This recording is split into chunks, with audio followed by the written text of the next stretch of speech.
श्रीशैलेशदयापात्रं दीपक्यादिगुणार्णवं यतीन्द्रप्रवणं वन्दे रम्यजामातरं मुनिं लक्ष्मीनाथसमारम्भां नाथयामुनमध्यमाम् अस्मदाचार्यपर्यन्तां वन्दे गुरुपरம்பராம். மங்களாசாசனத்தில் மத்துள்ள வாழ்வார்கள் தங்கள் ஆர்வத் தளவுதான் அண்ணி பொங்கும் பரிவாதே வில்லிபுத்தூர் பட்டர்பிரான் பெத்தான் பெரியாழ்வார் என்னும் பெயர். சுவாமி மணவாள மாமனிகள் உபதேச ரத்தின மாலை இன்னும் அற்புதமான திவ்ய பிரபந்தத்திலே பெரியாழ்வாருடைய பெருமையை தெரிவிக்கிறார். விஷ்ணு சித்தர் என்ன இயற்பெயர் கொண்டிருக்கும் அவ்வாழ்வாருக்கு எதனால் பெரியாழ்வார்ங்கிற திருநாமம் ஏற்பட்டது என்கிற காரணத்தை விளக்குகிறார். முதலிலே அவதரித்த பொய்கை ஆழ்வாருக்கு பெரியாழ்வார்னு பெயர் இல்லை. பெரிய க்ஷத்ரிய குலத்திலே அவதரித்த குலசேகர ஆழ்வார் அவருக்கும் பெரியாழ்வார்ங்கிற பெயர் இல்லை.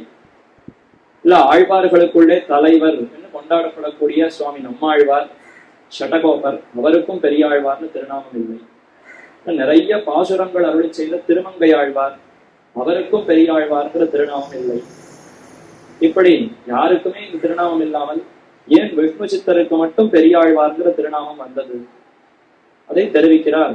மங்களாசாசனத்தில் மத்துள்ள வாழ்வார்கள் தங்கள் ஆர்வத் தளவுதான். மங்களாசாசனம் பெருமானுக்கு என் வருகிறதோன்னு வயிறு பிடித்துக் கொண்டோம். ஆபத்தில்லாமல் இருக்கணுமே, அவருக்கு கண்ணெச்சில் திருஷ்டி தோஷம் படக்கூடாதே என்று ஒரு தாய் பரிவோடு, ஒரு குழந்தை இடத்துல ஒரு தாய்க்கு எத்தனை பரிவு ஆசை இருக்கும். அந்த குழந்தை எவ்வளவு பொத்தி பொத்தி மூடி மூடி வளர்ப்பார். அந்த குழந்தை கொஞ்சம் சட்டை இல்லாம அங்கும் இங்கும் அலைந்து கொண்டு விளையாடி கொண்டிருந்தாலும் யாராலும் அதுக்கு திருஷ்டி தோஷம் போட்டா என்ன பண்றதுன்னு சட்டன்னு அதற்கு சொக்காய போட்டு மறைப்பதாக இருக்கட்டும். அடிக்கடி அதற்கு அந்த கல்பூரத்தை எடுத்து சுத்தி போடுறது, இந்த மாதிரி அதற்கு கண்ணெச்சில் வராமல் இருப்பதற்கு சுத்தி போடுவதாக இருக்கட்டும்.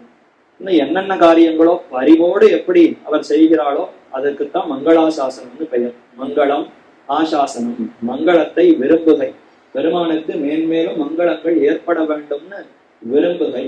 அப்படி விரும்புகை எல்லா ஆழ்வார்களுக்குமே இருந்தது. பொய்கை ஆழ்வார் தொடக்கமாக திருமங்கை ஆழ்வார் ஈராக அனைவரும் பெருமானுக்கு மங்களம் ஏற்பட வேண்டும்னு விரும்பினர்.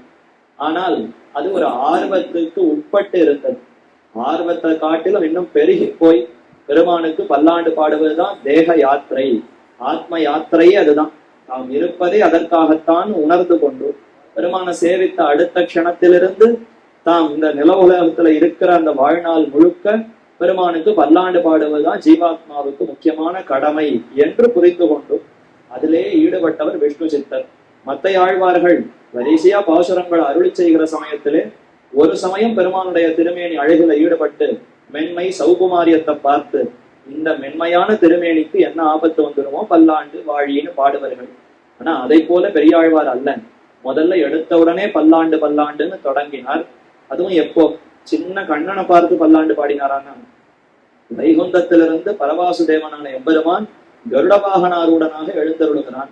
கருட வாகனத்தின் பேர்ல வருகிறார்னா இவர் தான் ஜெகத்தை படைத்தவர், ஆதி மூலம், இவர் தான் பரமாத்மான்னு கண்ணுக்கு நேர தெரியாது. அவர் தான் ஜெகத்தையே படைப்பவர்னு தெரிந்த பிற்பாடு அவருக்கு நாம் மங்களம் பாடுவதுங்கிறது எப்படி பொருந்தும்? அவரால்தான் நமக்கு மங்களம் ஏற்பட வேண்டும், நமக்கு இருக்கக்கூடிய சம்சார கட்டம் நீங்க வேண்டும்னு எல்லோரும் சொல்லி கொண்டிருக்க. அது ஒரு பக்கம் இருக்கட்டும். இப்ப அவருடைய அந்த திருமேனி அழகு, இது துஷ்டர்கள் நிறைந்திருக்கக்கூடிய இடம். இங்க அவர் சேர்ந்தாருன்னா யாரால என்ன ஆபத்து வந்துடுமோ, தீயவர்கள் என்ன சதி செய்து சூழ்ச்சி செய்து ஏதாவது செய்து விட்டால் என்ன பண்ணுவது? அப்ப தீயவர்கள் இருக்கக்கூடிய இடத்துல பரமசாத்விகனான எம்பெருமான் இருப்பது கூடவே கூடாது, தகாது, மறைந்து போய் இங்கிருந்து விலகுன்னு பெருமானுக்கு பல்லாண்டு பாடுகிறார். இந்த குணத்தினாலே பெரியாழ்வார்கிற திருநாமத்தை பெற்றார். மிகவும் பெரியவர் என்ன வாழ்வார் கொண்டாடப்படுகிறார். அந்த ஆழ்வாருடைய வைபவம் சரித்திரத்தை குரு பரம்பரா பிரபாவம் என்னும் நூலை துணை கொண்டு நாமும் அனுபவித்துக் கொண்டு வருகிறோம். அதுல இப்ப பாண்டிய சபைக்கு ஆழ்வார் சென்றிருக்கிறார். ஸ்ரீ வல்லபதேவன் என்கிற அரசன். அவன் அப்படி நகர சோதனை, நகரத்துல யார் யார்கள் எப்படி இருக்கிறார்கள்னு பார்க்கிற சமயத்துல ஒரு பிராமணத்துல போய் விசாரிக்க அவன் அற்புதமா ஒரு ஸ்லோகத்தை தெரிவித்தான். வருஷார்த்தம் அஷ்டவ் பிரயதேத மாசான் என்று அந்த 8 மாசங்கள் அது உழைக்கிறோம். 8 மாசங்கள் வருஷத்துல 8 மாசங்கள் உழைச்சு மழைக்காலம் 4 மாசங்கள்ல சுகமாக இருக்கிறோம். மழைக்காலத்துல வெளியில போய் சம்பாதிக்க முடியாது, அப்போ குடும்பத்தார்கள், மித்திரர்கள், பந்துக்களோடு சேர்ந்து அனுபவிக்க வேண்டும் என்பதற்காக 8 மாசங்கள் உழைத்து சொத்தை சேகரிக்கிறோம். 4 மாசங்கள் அந்த சொத்தை செலவழித்து ஆனந்தத்தை அடைகிறோம். இது ஒரு காரியம். அடுத்து திவம், அதாவது பகலெல்லாம் உழைத்து ராத்திரியிலே சந்தோஷப்படுகிறான் என்று அதை தெரிவித்தார். மாசான் நிஷார்த்தமர்த்தம் திவசம் யதேத. திவசம் பகலெல்லாம் உழைக்கிறான். எதற்கு? இரவிலே நிம்மதியாக படுத்து உறங்கணும், சுகமாக இருக்கணும் என்பதற்காக பகல்ல உழைக்கிறான்னு தெரிய வருகிறது. சரி, வார்த்தக்கிய ஹேதோர் வயசானவேன, மூப்பு வந்துடுத்துன்னா ஓடி ஆடி உழைக்க முடியாது. அப்போ சுகமா இருக்கணுங்கிறதுக்காக வாலிப பருவத்துல, யப்பன பருவத்துல நிறைய சொத்தை சேகரிக்கிறோம், சம்பாதிக்கிறோம், படாதனப்பட்டு சொத்தை சேர்க்கிறோம். அப்போ பின்னாடி சுகம் வேண்டும்ங்கிறதுக்காக முன்கூட்டியே உழைக்கிறதுங்கிறது இந்த 3 விஷயத்துல அமைந்திருக்கிறதே. இதே போல இந்த பிறவி இப்போ ஒரு ஜென்மம் எடுத்திருக்கோம், அடுத்த ஜென்மத்துல சுகம் ஆனந்தம் ஏற்படுவதற்கு ஏதேனும் உழைக்கிறோமா? அதற்கும் உழைத்தாக வேண்டுமேன்னு ஒரு ஸ்லோகத்தை தெரிவித்தார். அதை கேட்ட உடனே தான் இவருக்கு அதிர்ந்தது. ஓ, இந்த மற்ற விஷயங்கள்ல நம்ம நல்லா புரிஞ்சுட்டோம், அதற்கு சொத்து செல்வம் எல்லாம் இருக்கிறது. ஆனால் இதற்கு அப்புறம் அடுத்த ஜென்மம், இல்ல ஜென்மம் இல்லாமல் ஆத்மா சுகப்பட வேண்டும்னா அதற்கு என்ன பண்ணணும்னு தெரியலையே என்று விசாரத்திலே விழித்தான். புருஷார்த்தத்தை நிர்ணயிக்கணும். ஆத்மாவுக்கு எது முக்கியமான பயன், இந்த புருஷன் ஜீவன் எத்தை அடைய வேண்டும், எதற்காக இந்த ஆத்மா படைக்கப்படுகிறான் என்பதை புரிந்து கொள்ளணும். யாரு பரதத்துவம், அவரை அடைவதுதான் புருஷார்த்தமா என்கிற இந்த விஷயங்களை நிர்ணயிக்க வேண்டும் என்பதற்காக ஒரு பெரிய சபையை கூட்டினான். வித்வான்கள் அத்தனை பேரையும் வரவழைத்தான். அதே சமயத்துல வடபெரும் கோயிலுடையான் ஆலமா மரத்தின் நிலமேல் சயனித்துக் கொண்டிருக்கிற எம்பெருமான் இந்த பெரியாழ்வாருக்கு சொப்னம் சாதித்து, நீர் போய் ஒன்று மிச்சம் இல்லாமல் அனைத்து வேத வாக்கியங்களையும் சொல்லி ஜெயிக்க வேண்டும்னு சொன்னான். நான் எப்படி ஜெயிப்பது? நான் ஏதோ நந்தவனம் அமைத்து புஷ்பங்களை வளர்த்து செடிகளை வளர்த்து பூ கொய்து மாலை கட்டி சமர்ப்பிக்கத்தான் எனக்கு தெரியும். இந்த கையில அந்த தழும்பு இருக்கிற இதை காட்டி ஜெயிக்க முடியுமான்னு கேட்க என்ன நினைத்து கொண்டிருக்கிறேன்? இந்த புஷ்பங்களை வளர்த்து மாலை கட்டுவது மட்டும் உம்மாலேயே செய்து விட முடியுமா? இதற்கும் என்னுடைய அருள் இருந்தால் தானே செய்ய முடிகிறது. இதே போல அங்கு போய் நீர் வாதம் செய்யறது சமயத்திலும் உனக்கு என்ன வேண்டுமோ அந்த ஞானத்தை அடியேன்னா நான் தான் கொடுக்க போகிறேன் பெருமான் சொல்ல, சரி என்று இவரும் இசைந்தார், விஸ்வசித்தார், நம்பினார். சரி செல்லுவோம்னு சபைக்கு செல்ல, அங்க பிரமகுருவாக பெருமான் போதில் கமல வன்னெஞ்சம் தன்னுடைய ஹிருதயத்துல இருந்து இனி மிச்சமில்லாத அனைத்து வேத வாக்கியங்களையும் எடுத்து உபதேசிக்குமா போல சிறந்த ஞானத்தை இவருக்கு கொடுத்தார். அந்த கட்டத்தை தான் பார்த்தோம். எப்படி துருவன், உத்தானபாதனுடைய பிள்ளையான துருவனுக்கு பாஞ்சசன்யத்தை தடவி சிறந்த ஞானத்தை ஏற்படுத்தினாரோ அதை போல இவருக்கு சிறந்த ஞானத்தை கொடுத்தாராம். அந்த ஞானத்தினால என்ன தெரிந்து கொண்டார்? அனைத்து ஜீவராசிகளுக்கும் பகவான் காரணம். எதை போல? அனைத்து சொற்களுக்கும் எழுத்துக்களுக்கும் ஆ என்கிற எழுத்து தான் காரணம். அகாரம் தான் அனைத்து எழுத்துகள் எல்லா அக்ஷரங்களுக்கும் காரணமா. அப்ப அக்ஷரானாம் அகாரோஸ்மின்னு கண்ணன் தெரிவிக்கிறான். அப்ப அனைத்து அக்ஷரங்களுக்கும் ஆ எப்படி காரணமோ, அனைத்து ஜீவாத்மாக்கள், அனைத்து ஜீவ தத்துவங்கள், ஜீவராசிகளுக்கும் பரமாத்மா காரணம். அப்ப ஆங்கிற எழுத்து அவரை தெரிவிக்கிறது என்று இப்படி அதையெல்லாம் நிர்ணயித்தார். ஸ்ரீமன் நாராயணனே சர்வஸ்மாத் பரன் என்று கொண்டு பரத்வ சின்னங்களான ஜகத் ஜன்ம ஸ்திதி லய வாசகங்களான அப்ப ஸ்ரீமன் நாராயணன் ஆங்கிற எழுத்தினாலே தெரிவிக்கப்படுகிறான் என்ன இப்ப முதல்ல ஒரு விஷயத்தை தெரிவித்தார். சரி, ஸ்ரீமன் நாராயணன் தான் பரதத்துவம் எங்கு சொல்லியிருக்கிறது? பரமாத்மான்னு ஒருத்தர் இருக்கார், அவர் ஜெகத்துக்கு காரணம் புரியுறது. அந்த பரமாத்மா ஏன் ஸ்ரீமன் நாராயணனாக மட்டும்தான் இருக்க வேண்டும்? எத்தனையோ தேவதைகள் இருக்கிறதே, வேற தேவதையா இருக்க முடியாதா என்று கேள்வி வருமே. அப்போ பரத்வ சின்னங்கள், பரத்வம்னு சொன்னோம்னா அடையாளங்கள் வேண்டும். ஜெகத்துக்கு இவர்தான் மூலம், ஜெகத்துக்கு இவர்தான் காரணம்னு சொன்னால் அப்ப இந்தந்த அடையாளங்கள் இருந்தால் இவர் ஜெகத்துக்கு காரணம். அது மாதிரி என்ன காரணம், என்ன அடையாளம் இருக்கணும்? ஜெகத் ஜன்ம ஸ்திதி லய வாசகங்கள். இந்த ஜெகத்தை எல்லாம் யார் ஒருத்தர் படைக்கிறாரோ, யார் ஒருத்தர் காக்கிறாரோ, யார் ஒருத்தர் பிரளயத்தில தன்னிடத்திலேயே சேர்த்து கொள்ளுகிறாரோ, பிரளயம் என்கிறது அவரிடத்துல போய் சேர்ந்து விடுகிறது. சிருஷ்டி அதுதான் ஜன்மம், ஸ்தேமம் ஸ்திதி என்றால் நன்றாக அதை காத்தல். அந்த படைக்கப்பட்ட ஜீவராசிகள் எந்த துன்பமும் இல்லாமல் நன்றாக இருப்பதை காத்தல்னு சொல்லுகிறோம்.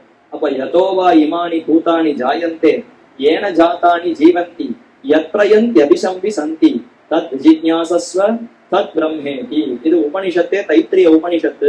பிரம்மங்கிற சொல்லுக்கு அடையாளம் தெரிவிக்கிறது. எது பிரம்மம்? இந்த ஜெகத்தை எல்லாம் எதொன்று படைக்கிறதோ அது பிரம்மம். அதைத்தான் யதோவா இமானி பூதானி ஜாயந்தே, எதிலிருந்து இந்த ஜீவராசிகள் எல்லாம் படைக்கப்பட்டனவோ, ஜீவா தத்மங்கள் இதெல்லாம் எங்கிருந்து படைக்கப்பட்டனவோ, எங்கு பிறந்ததோ, எதிலிருந்து பிறந்ததோ, ஏன ஜாதானி ஜீவந்தி, எதனால் இப்படி படைக்கப்பட்டவைகள் எல்லாம் நன்கு வாழ்கிறதோ, தன் தன் செயல்களை புரிந்து கொண்டு இந்த உலகத்துல வாழ்தல்னு ஒண்ணு இருக்கு. அந்த ஜீவனம் எத்தால நடக்கிறது, எத்ரயம் அபிசம்பி சந்தி, மீண்டும் எத்தை போய் அடைகிறது. பிரளய காலத்திலே இந்த ஜீவ தத்துவங்கள் எல்லாம் மீண்டும் யாரை போய் அடைகிறதோ அவர்தான் பிரம்மம் என்று அறிய வேண்டும்னு தெரிவித்தது. இத்தியாதி வாக்கியங்களை ஜெகத் காரணத்துவ, முமுக்ஷு உபாசியத்துவ, மோக்ஷ பிரதத்துவ பிரதிபாதனங்களான நாராயண அனுவாகாதி ஸ்ருதிகளாலும். சரி, இது பிரம்மத்துக்கு அடையாளம் புரிஞ்சு கொடுத்தோம். அந்த பிரம்மம் யாரு? யார் இந்த ஜெகத்தை எல்லாம் படைக்கிறார்? யார் ஜெகத்தை காக்கிறார்? யாரு பிரளயத்தில் அழிக்கிறார்னா, பொதுவா பிரசித்தமா அனைவருக்கும் தெரிந்திருப்பது பிரம்மா படைக்கிறார், விஷ்ணு காக்கிறார், ருத்ரன் அழிக்கிறார், இப்படித்தானே தெரிந்து கொண்டிருக்கிறோம். அப்ப இந்த மாதிரி 3 தேவதைகளும் பிரம்மம்னு சொல்ல முடியுமான்னா, பிரம்மங்கிறவர் ஒரு தேவதையாகத்தான் இருக்க முடியுமே தவிர 3 தேவதைகளா எப்படி ஒரு பிரம்மம் இருக்க முடியும்? ஒருத்தர் தான் ஜெகத்துக்கு காரணமா இருக்க முடியுமே தவிர 3 பேர் காரணம்ங்கிறது ஒட்டாது. ஆக அது யாருன்னு நிர்ணயிக்கணும். அதை நிர்ணயிப்பதற்கு நாராயண அனுவாகம் என்கிற அந்த முக்கியமான பகுதியை கை கொண்டுகிறார்கள். அதுதான் புருஷ சூக்தத்துக்குள்ளேயே சாரமானது. புருஷ சூக்தம் தான் அனைத்து வேதங்களுக்குள்ளே சாரமானது. வேதேஷு பௌருஷம் சூக்தம், தர்மசாஸ்திரேஷு மானவம், புராணேஷு ச வைஷ்ணவம், பாரதே பகவத்கீதா என்று இது ஒரு பிரமாணம்.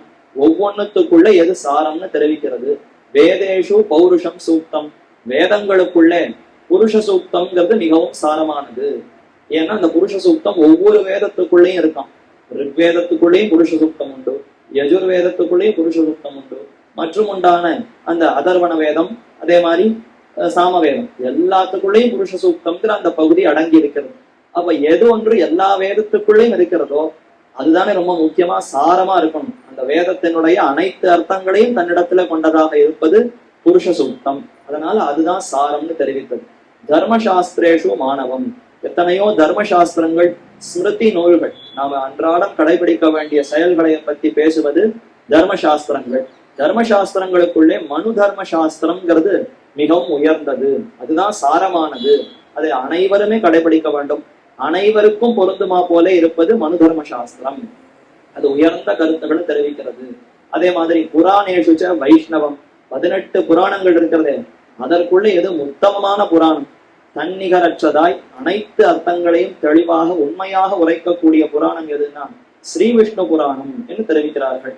பாரதே பகவத்கீதா, மகாபாரதம் 5வது வேதம்னு கொண்டாடப்படக்கூடிய வேதத்துக்குள்ளே, அந்த பஞ்சம வேதமான மகாபாரதத்துக்குள்ள எது சாரம்னா பகவத்கீதை என்கிற 700 ஸ்லோகங்கள் கண்ணன் அர்ஜுனனுக்கு உபதேசித்த அந்த பகவத்கீதை தான் சாரம் என்று தெரிவிக்கப்படுகிறது. அப்ப இதன் அடிப்படையில பார்த்தால் வேதங்களுக்குள்ள புருஷ சூக்தம் தானே சாரம். அந்த புருஷ சூக்தம் நாராயணன் தான் இந்த ஜெகத்துக்கெல்லாம் காரணம்னு தெளிவாக தெரிவிக்கிறது. நாராயண பரம் பிரம்ம தத்வன் நாராயண பரஹா, நாராயண பரோ ஜோதிர் ஆத்மா நாராயண பரஹா என்று தெளிவாக தெரிவித்தது நாராயண அனுவாகம்.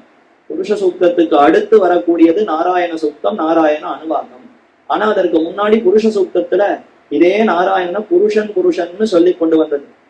சஹஸ்ர சீருஷா புருஷா, சஹஸ்ராட்ச சஹஸ்ரபாத் என்ன ஆயிரமான எண்ணிக்கையில் அடங்காத தலைகள், எண்ணிக்கையில் அடங்காத கைகள், எண்ணிக்கையில் அடங்காத திருவடிகள்னு கொண்டிருப்பது பிரம்மம் என்ன பிரம்மத்தினுடைய விஸ்வரூபத்தை விவரித்து கொண்டு தொடங்கியது.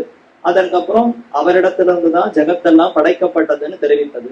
ஆனா பொதுவான புருஷன்கிற சொல்லாலேயே குறிப்பிட்டு கொண்டு வந்தது.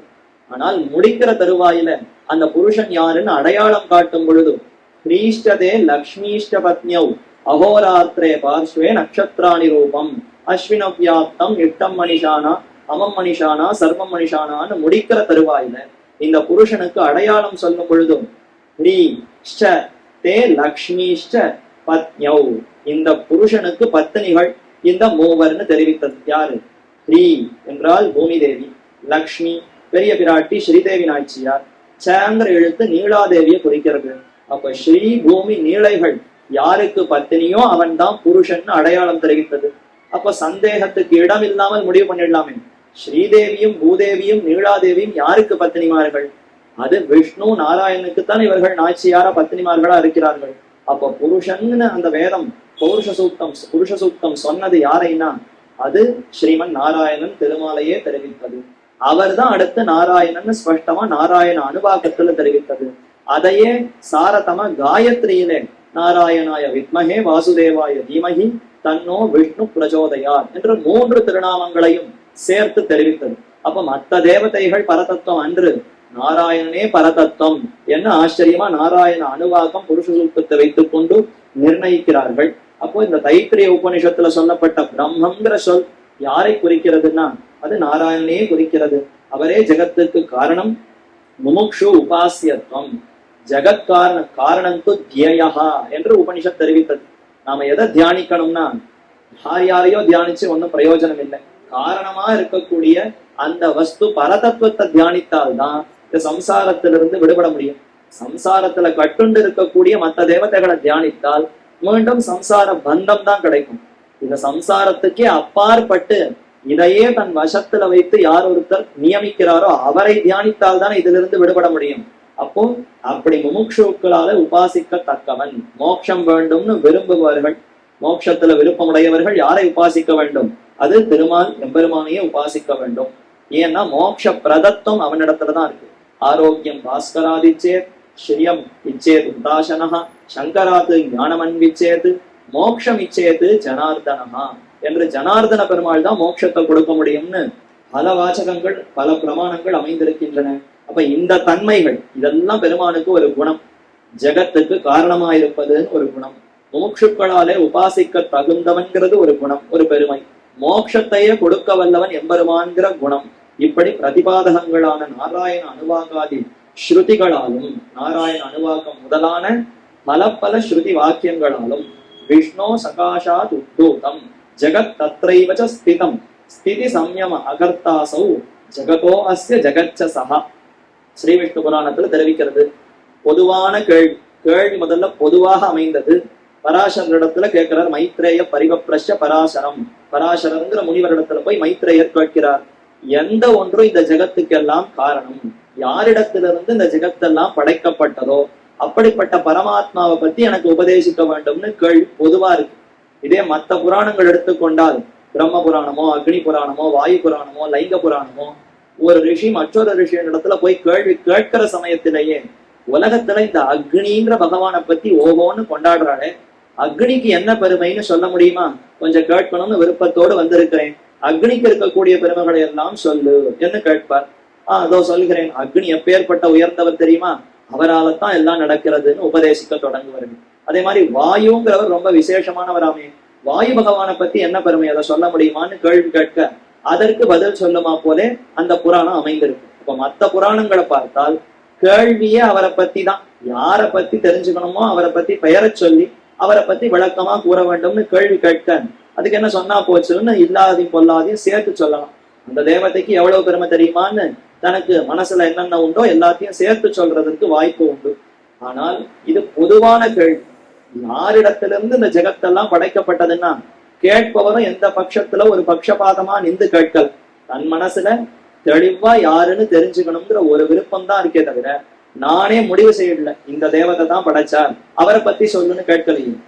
அப்ப பொதுவாக கேள்வி இருந்து அதற்கு விசேஷமாக பதில் வந்தால் அதுதான் உத்தமமான கேள்வி பதில்னு அடையாளம் தெரிவிக்கிறார்கள். அப்படி இருப்பது ஸ்ரீ விஷ்ணு புராணம் தான். அதுல கேள்வி கேட்க அப்ப பதில் தெரிவிக்கிறார் பராசரர், விஷ்ணு சகாஷாத் உத்பூதம். விஷ்ணு எம்பெருமான், விஷ்ணுங்கிற சொல்லுக்கு என்ன அர்த்தம்? எல்லா உலகத்திலையும் நீக்கமர வியாபிப்பவன். விஷுல் வேவேஷ்டின்னு தாத்து, அப்படின்னா எல்லா இடத்திலையும் நீக்கமர நிறைந்திருக்கிறார். அந்தர் பகிஷ்ட தற்சர்வம் வியாபிய நாராயண ஸ்திதா. ஒன்று மிச்சம் இல்லாமல் கூடையோ தட்டோ பழமோ மரமோ என்னென்ன உண்டோ சின்ன சின்ன கண்ணுக்கே தெரியாத நுண்ணிய கிருமிகள் கூட இருக்கேன், அந்த ஒவ்வொரு கிருமிகளுக்குள்ளேயும் பெருமான் வியாபிக்கிறான். அப்ப இன்ன பொருள், இந்த உயர்ந்த பொருள் இந்த தாழ்ந்த பொருள்னு பொருள்கள்ல வேறுபாடே இல்லாமல் அனைத்து பொருளையும் பெருமான் நீக்கமர நிறைந்திருக்கிறானா. அப்படிப்பட்ட விஷ்ணுவிடத்திலிருந்து தான் இந்த ஜெகத்து உண்டானது. விஷ்ணு சகாஷாத் உத்பூதம் ஜெகத் அத்ரைவச ஸ்திதம். சரி, படைத்தவர் விஷ்ணு தெரியறது, இப்படி சொல்லிட்டார். படைச்சவர் பாடி இன்னொருத்தர் இடத்துல கொடுத்து அவரை ஜெகத்தை பாதுகாக்கன்னு கொடுப்பாரான்னா அத்ரைவ ஸ்திதம், ஜெகது அத்ரைவன் அவரிடத்திலேயே தான் இந்த ஜெகத்தானது நிலை நிற்கிறது. நின்னனர், இருந்தனர், கிடந்தனர், திரிந்தனர், நின்னிலர், இருந்திலர், கிடந்திலர், திரிந்திலர், என்னமோர் இயல்பினர் என வறியவர், என்னமோர் இயல்பொடு நின்னவென் திடரே. என்ன ஜீவராசிகள் எந்த நிலையில இருந்தாலும் எல்லாரையும் எப்போதும் தன் வசமாக தன்னிடத்திலேயே வைத்துதான் தாங்குகிறான், தரிக்கிறான். அப்ப எம்பெருமானிடத்துல தான் இந்த ஜெகத்து நிலை பெற்று நிற்கிறது. அதுதான் ஜெகத் அத்ரைவச்ச ஸ்திதம். ஸ்திதி சம்யம அகர்த்தாசௌ. சம்யமினா மீண்டும் பிரளயம் ஏற்படுறது. ஸ்திதி, அதற்கு அடுத்து சம்யம், அதாவது பிரளய நிலை. இந்த ஜெகத்து இவ்வளவு கண்ணுக்கு பெரிய தெரியக்கூடிய பொருள்களா இருக்கிறது, இதெல்லாம் சூக்ஷ்மமா நுண்ணிய நிலைக்கு போய்விடும். பஞ்சபூதங்கள்ல இருந்து இத்தனையும் உண்டானது. மீண்டும் அந்த பஞ்சபூதங்களுக்குள்ளேயே அடங்கி நெருப்பு, காற்று, நீர்னு ஒவ்வொன்றும் அந்தந்த தத்துவத்துல அடங்கி இறுதியா ஆகாசமாக வெற்றிடமாக மாறி அந்த ஆகாசம் அழிந்து அகங்காரத்துக்குள்ள போய் அகங்காரம்ங்கிறது மகானோட சேர்ந்து, மகான்கிறது மூல பிரகிருதியோட சேர்ந்து விட்டதுன்னா அப்ப ஏதும் கண்ணுக்கு தெரியாத நுண்ணிய வடிவமாக அச்சித்து மாறிவிடும். ஆத்மாக்கள் ஏற்கனவே நுண்ணிய அந்த ஒரு அளவினவர்களாகத்தான் இந்த ஆத்மாக்கள் இருக்கிறார்கள். அப்ப இரண்டுத்திற்கும் வேறுபாடு இல்லாத அந்த நிலை பிரளய நிலையா. அப்போதும் எம்பெருமான் தன்னிடத்துல தான் இந்த ஜீவாத்மாக்களை சேர்த்து கொள்ளுகிறான். தன்னுடைய திருமேனியில ஒரு மூலையில இத்தனை ஜெகத்தையும் அடக்கி விடுகிறான், பிரளயத்துல அதுல சேர்த்து கொண்டு விடுகிறான். அப்போ ஸ்திதி சம்யம் அகர்த்தா அசௌ, இவரே கர்த்தாவாக இருக்கிறார். ஜெகதோ அஸ்ய ஜெகச்ச சஹ, ஜகத்துக்கு கர்த்தாவும் இவர், ஜகத்தும் இவர். ஜகத்து வேற, பிரம்மம் வேற என்ன அத்வைதிகளும் சொல்றாங்க. ஜீவோ பிரம்ம இவ நேபரஹா. இந்த ஜகத்துங்கிறது மித்யா, பிரம்ம சத்தியம், ஜெகத் மித்யா. ஜகத்துங்கிறது வேற ஒண்ணும் இல்ல, வெறும் பிரதிபலிப்பு என்ன அத்வைதிகள் சொல்றா.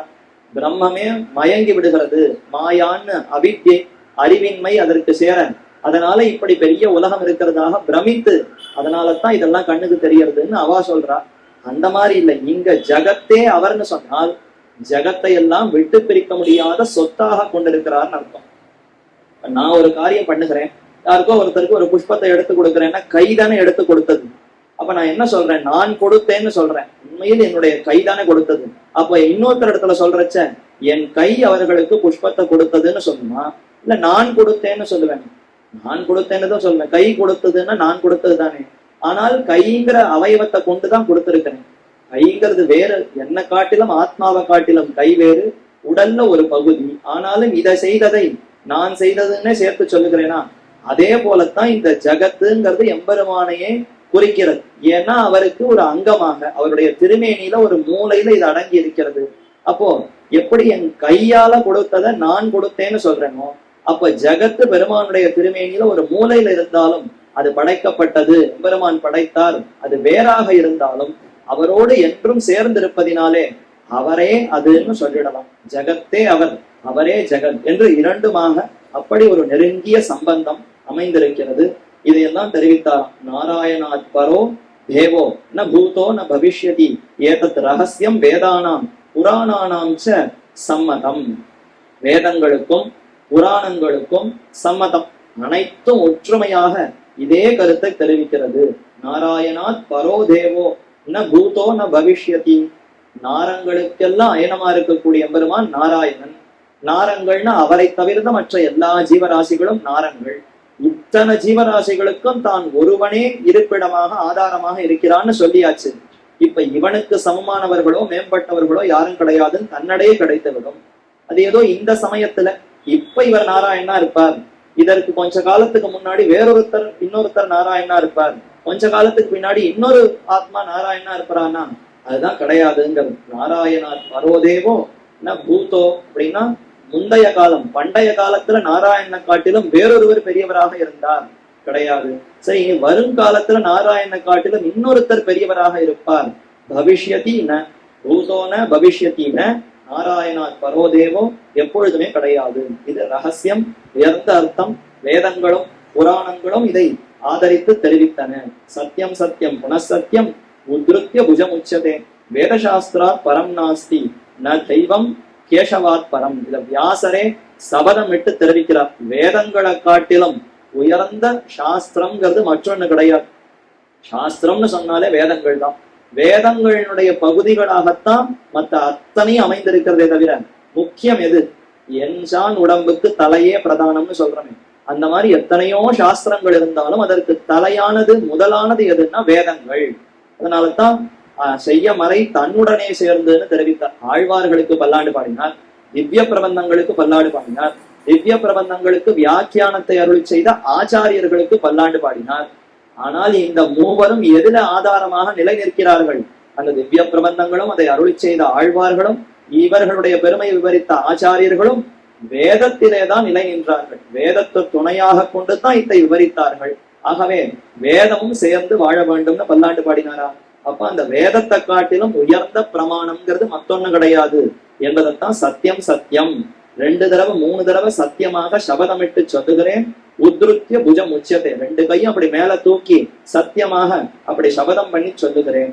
வேத சாஸ்திராத் பரம் நாஸ்தி, வேதமாகிற சாஸ்திரத்தை காட்டிலும் மற்றொரு சாஸ்திரம்ங்கிறது கிடையவே கிடையாது. அதே போல கேசவாத்து பரம் தெய்வம் நாஸ்தி, ந தெய்வம் கேசவாத் பரம், கேசவனான எம்பெருமான காட்டிலும் உயர்ந்த தேவத்தைன்னு மத்தொன்னு கிடையாது என்ன அப்படி வியாசர் தெரிவித்தார். அந்த பிரமாணத்தையும் சொல்லி இதை போல பல பல ஸ்மிருதி இதிகாச புராணாதி வச்சன சகசிரங்களாலும் ஆயிரமான வச்சனங்கள் ஸ்மிருதி இதிகாசம் புராணங்கள்ல இருந்தெல்லாம் எடுத்து பகுமுகமாக பிரதிபாதித்து அருளி செய்கையாலே பலவிதமாக அருளி செய்தாராம். சகல சாகா பிரத்யய நியாயம், சகல வேதாந்த பிரத்யய நியாயம் என்னெல்லாம் உண்டு. ஒரு வேதத்துல ஒரு வாக்கியம் இப்படி கூறித்துன்னா அதை அப்படியே ஏற்றுக்கொள்ளக்கூடாது. மற்றொரு வேதத்திலும் இதே மாதிரி வாக்கியம் நுழைந்திருக்கிறதான்னு பார்க்கணும். எஜுர்வேதத்துல சொல்லியிருந்தா போறாது, ரிக்வேதத்துல இந்த மாதிரி இருக்கா, சாம வேதத்துல இந்த மாதிரி இருக்கான்னு ஒவ்வொன்றுத்திலையும் ஆராய்ச்சி பண்ணி பரிசீலனை பண்ணணுமா. அதற்கு சகல வேதாந்த நியாயம்னு பேர். ஒவ்வொரு உபனிஷத்திலும் இதே போல வாக்கியங்கள் அமைந்திருக்கிறது. அந்த ஒவ்வொன்றுத்தையும் எடுத்து அப்படி பக்கத்துல வச்சு இதுல என்ன வேறுபாடு இதுல என்ன வேறுபாடு எல்லாம் ஒரே அர்த்தத்தை தான் சொல்லுகிறதான்னு ஆராய்ச்சி பண்ணி நிர்ணயிக்க வேண்டும். இது சகல வேதாந்த பிரத்யேக நியாயம். சகல சாகா பிரத்யேக நியாயம்னா ஒவ்வொரு வேதாந்தத்துக்கே பல பல கிளைகள் உண்டு. அதுல பலமான வெவ்வேறு மாநிலங்களுக்கு போனா, இப்ப கேரள மாநிலத்துல சொல்லக்கூடிய வேதம்னு பார்த்தால் அது ஒரு பிரிவாக இருக்கும், கர்நாடக மாநிலத்துல பார்த்தா அங்க ஒரு பிரிவாக இருக்கும். இந்த மாதிரி இந்த வேதங்களுக்குள்ள இருக்கக்கூடிய சாகைகள் அதனுடைய பிரிவுகள் பலவாக இருக்கின்றன. அந்த பிரிவுகள் ஒவ்வொன்றுத்திலையும் இந்த அர்த்தம் எப்படி கூறப்பட்டிருக்கிறதுன்னு அதையெல்லாம் நிர்ணயிக்கணும். இப்படி பல விதங்கள்ல நிர்ணயித்தாராம். அதற்கப்புறம் சமஸ்த சப்தங்கள் எல்லா சப்தங்களும் நாராயணனே குறிக்கிறதுங்கிறதுக்கு அற்புதமா அதற்கு ஒரு முறைய பிரகாரத்தை கையாண்டார். பார்த்தோமே சம்பு சிவாதி முதலான பதங்கள் எல்லாம் இருக்கு. அதை பத்தி உபனிஷத் தெரிவிக்கிறது. சம்புதான் இந்த ஜகத்துக்கெல்லாம் ரொம்ப சிறந்தவர், அவரால்தான் அனைத்தும் படைக்கப்பட்டதுன்னே ஒரு வாக்கியம் இருக்கு.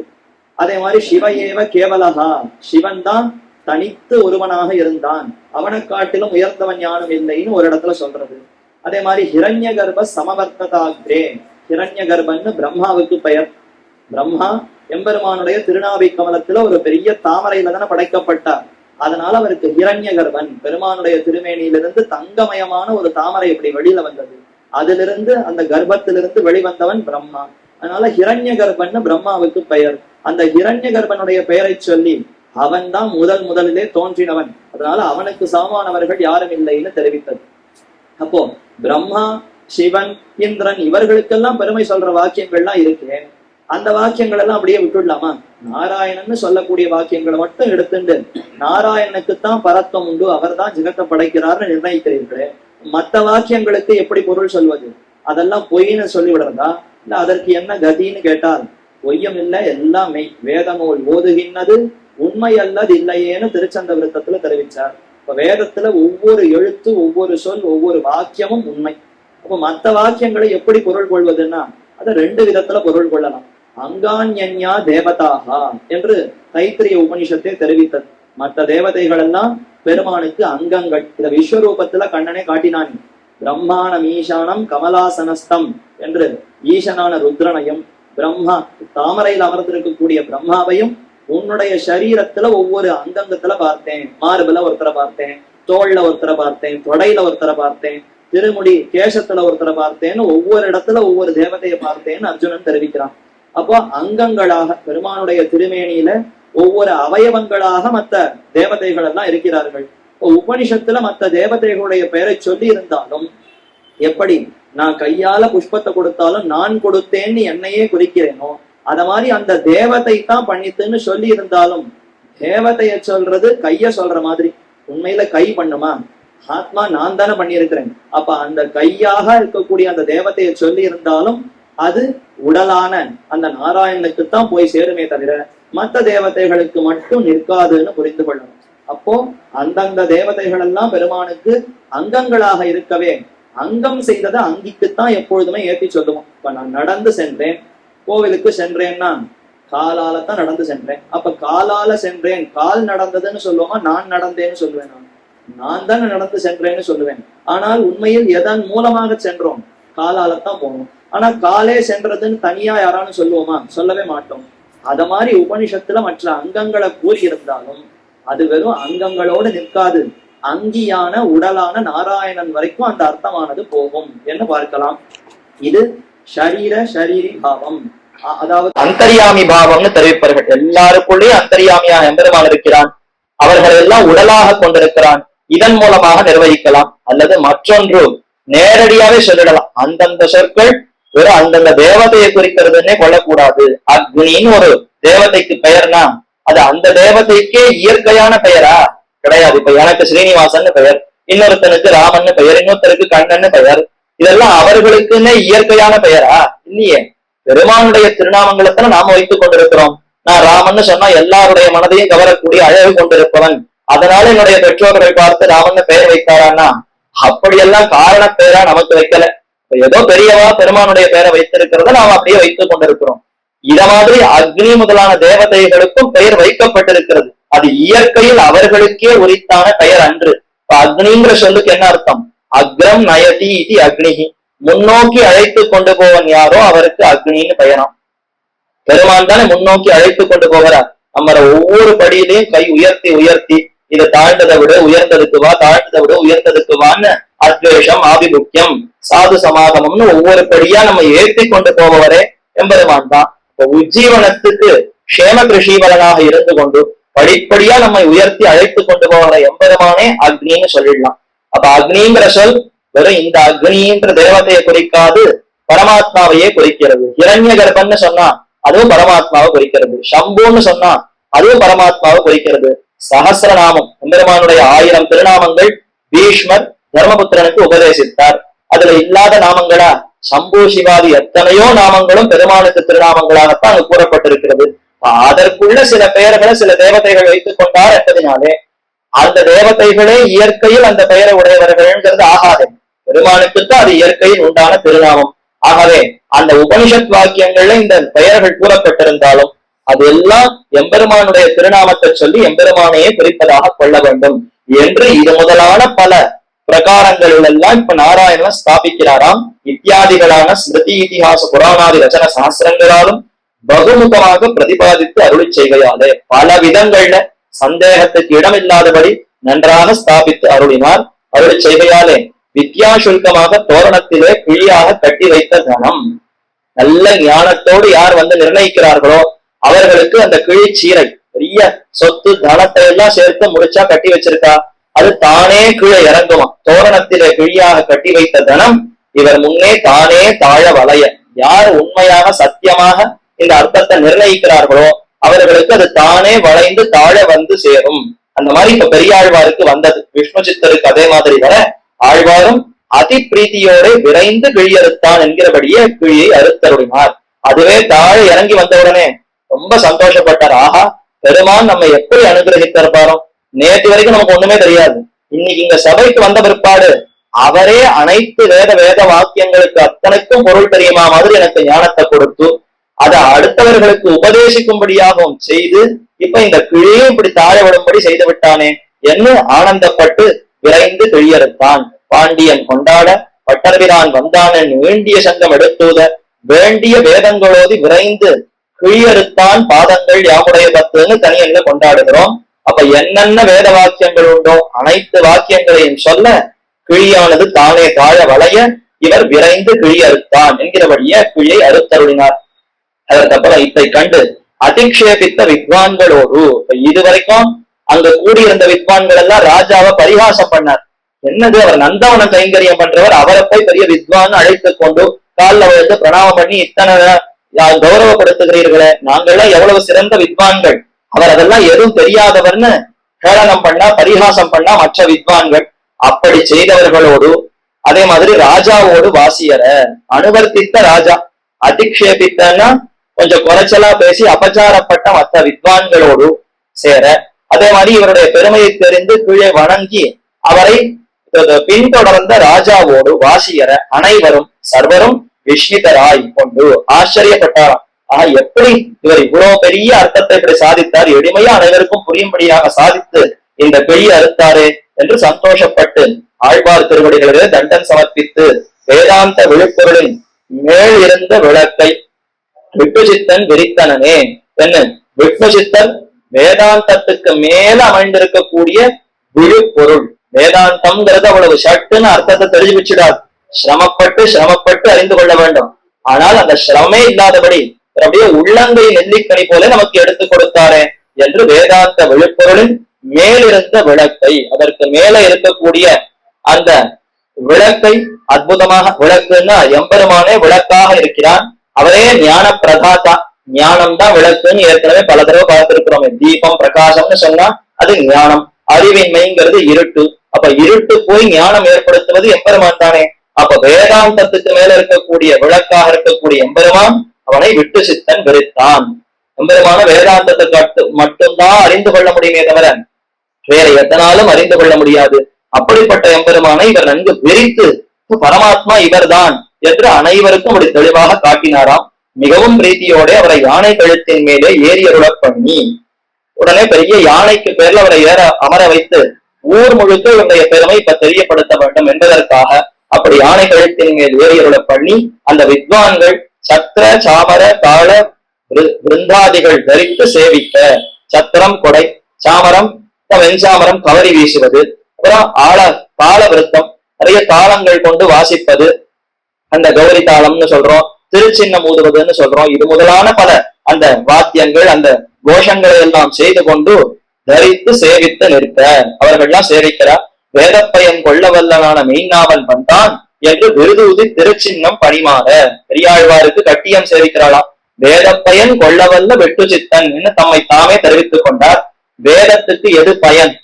பரதத்துவத்தை அறிவிப்பது மட்டும் பயன் அல்ல, அது எல்லோருமே அறிவிச்சிடலாம். ஆனா இவர் வேதத்தினுடைய பயனாக எத்தை தேர்ந்தெடுத்தார்னா மங்களாசாசனம் செய்வதுதான வேதத்துக்கு பயன்னு தெரிந்து கொண்டார். அப்படி அந்த வேத பயன் கொள்ளவல்ல, மற்றையவர்கள் எல்லாம் வேதத்துக்கு பயன் எதையோ புரிந்து கொண்டார்கள். ஆனால் இவர் தான் உண்மையா வேதத்துக்கு பயன் எதுன்னா எம்பெருமானுக்கு ஸ்வஸ்தி, ஆயுஷ்மன், நமஹா, ஜெயஹா, விஜயம், பல்லாண்டு, மங்களம்னு சொல்லுவதுதான் உண்மையில் வேதத்துக்கு பயன்னு தெரிந்து கொண்டு அப்படி அதை அற்புதமா பல்லாண்டு பாடினார்.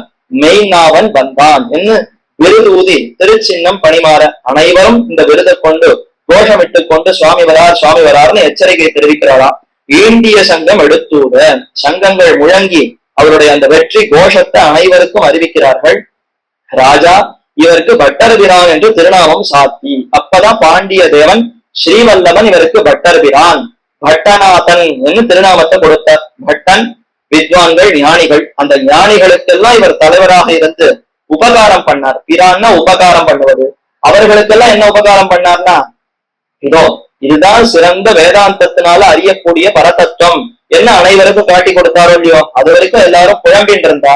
சம்புன்னு ஒண்ணு சொல்றது, சிவன் ஒண்ணு சொல்றது, இந்திரன்னு ஒண்ணு சொல்றது, இந்த தேவதையெல்லாம் பரதத்துவம்னு குழப்பத்தோடு இருக்க கிடையவே கிடையாது. எல்லா சொற்களும் ஸ்ரீமன் நாராயணத்தான் குறிக்கிறதுன்னு தெளிவாக காட்டி கொடுத்தாரா. இப்ப பட்டர்களுக்கெல்லாம் உபகாரம் செய்தவர் பட்டர்பிரான் என்று திருநாமம் சாத்தி தானும் சபரிகரனாய் சேவித்து தன்னுடைய மனைவி மக்கள் அனைவருமாக நின்று கொண்டு கைகூப்பி கொண்டு கீழே விழுந்து அஞ்சலி செய்து பிரணாமம் செய்து சேவித்து நகரி வலம் வருகிற மகோத்சவத்தை காண்பைக்காக அப்படி சேவித்துக் கொண்டிருக்கார். இப்ப ஊர் முழுக்க இதெல்லாம் எங்க? மதுரை பட்டணம் கூடல் மாநகரத்துல நடக்கிறது. இன்னைக்கும் ஆனி மாசம் சுவாதி நட்சத்திரத்துக்கு போனால் அங்கு கூடலநகர் எம்பெருமான் கருட வாகனத்துல புறப்பாடு கண்டுள்ளார். எதிரிலே யானை வாகனத்துல பெரியாழ்வார் ஆழ்வார் பெருமான சேவித்துக் கொண்டு அவரும் புறப்பாடு கண்டுள்ளார். அந்த உற்சவம் இன்றும் நடக்கிறது. அதை பத்தி தான் தெரிவிக்கிறார். அப்படி யானை பெயரில் இவர் எழுந்துள்ள புத்திரர்கள் பிரம்மரதம் பண்ணும் சமயத்தில் மாதா பிதாக்கள் காண ஆதரித்து வருமா போலே தன்னுடைய குழந்தைகள் தன் வயிற்றில் பிறந்த பிள்ளைகளுக்கு ஒரு பரிசளிப்பு விழா, அவர்களுக்கு எங்கோ பெருமை பட்டம் கொடுக்கறான்னு சொன்னா இப்ப தாயார் தந்தையாருக்கு எவ்வளவு விருப்பம் இருக்கும். அந்த சின்ன குழந்தை அந்த பரிசு வாங்குற சமயத்துல நம்ம அங்க இருந்து பார்க்கணும், அதற்கு ஒரு பெருமைன்னா அதை கண்களால கண்டு அனுபவிக்கணுங்கிறது பெற்றோர்களுக்கு இருக்கக்கூடிய ஆசைதானே. அதே போல இப்ப எம்பெருமானுக்கு ஆசை ஏற்பட்டதா, நம்முடைய குழந்தை என்ன அழகா போய் வாதத்துல வென்றிருக்கிறார், மொத்தம் பண்ணினதே இவர்தான், அசேஷ வேதங்கள் ஒன்று மிச்சம் இல்லாத வேத வாக்கியங்களை எல்லாம் குருவாக இருந்து சொல்லி கொடுத்தவரே ஸ்ரீமன் நாராயணன். அவர் சொல்லத்தான் இவர் பின்னுரு சொல்லி வேத வாக்கியங்களை கொண்டு நிலைநாட்டினார். அப்படி இருப்பினும் இவரே பண்ணி சாதிச்சுட்டார், பெரியாழ்வாரே அனைத்தையும் முடித்து விட்டார். அப்பேற்பட்ட குழந்தைக்கு ஒரு கௌரவம்னா நாம நேர போய் பார்க்க வேண்டுமேன்னு அவர் ஆசை ஏற்பட்டதாம். வருமா போலே சர்வேஸ்வரனும் தனக்கு நிரூபக பூத்தையான பிராட்டி சகிதனாய் கொண்டு, ஈஸ்வரனுக்கு நிரூபகம் யாரு? பிராட்டி தானே.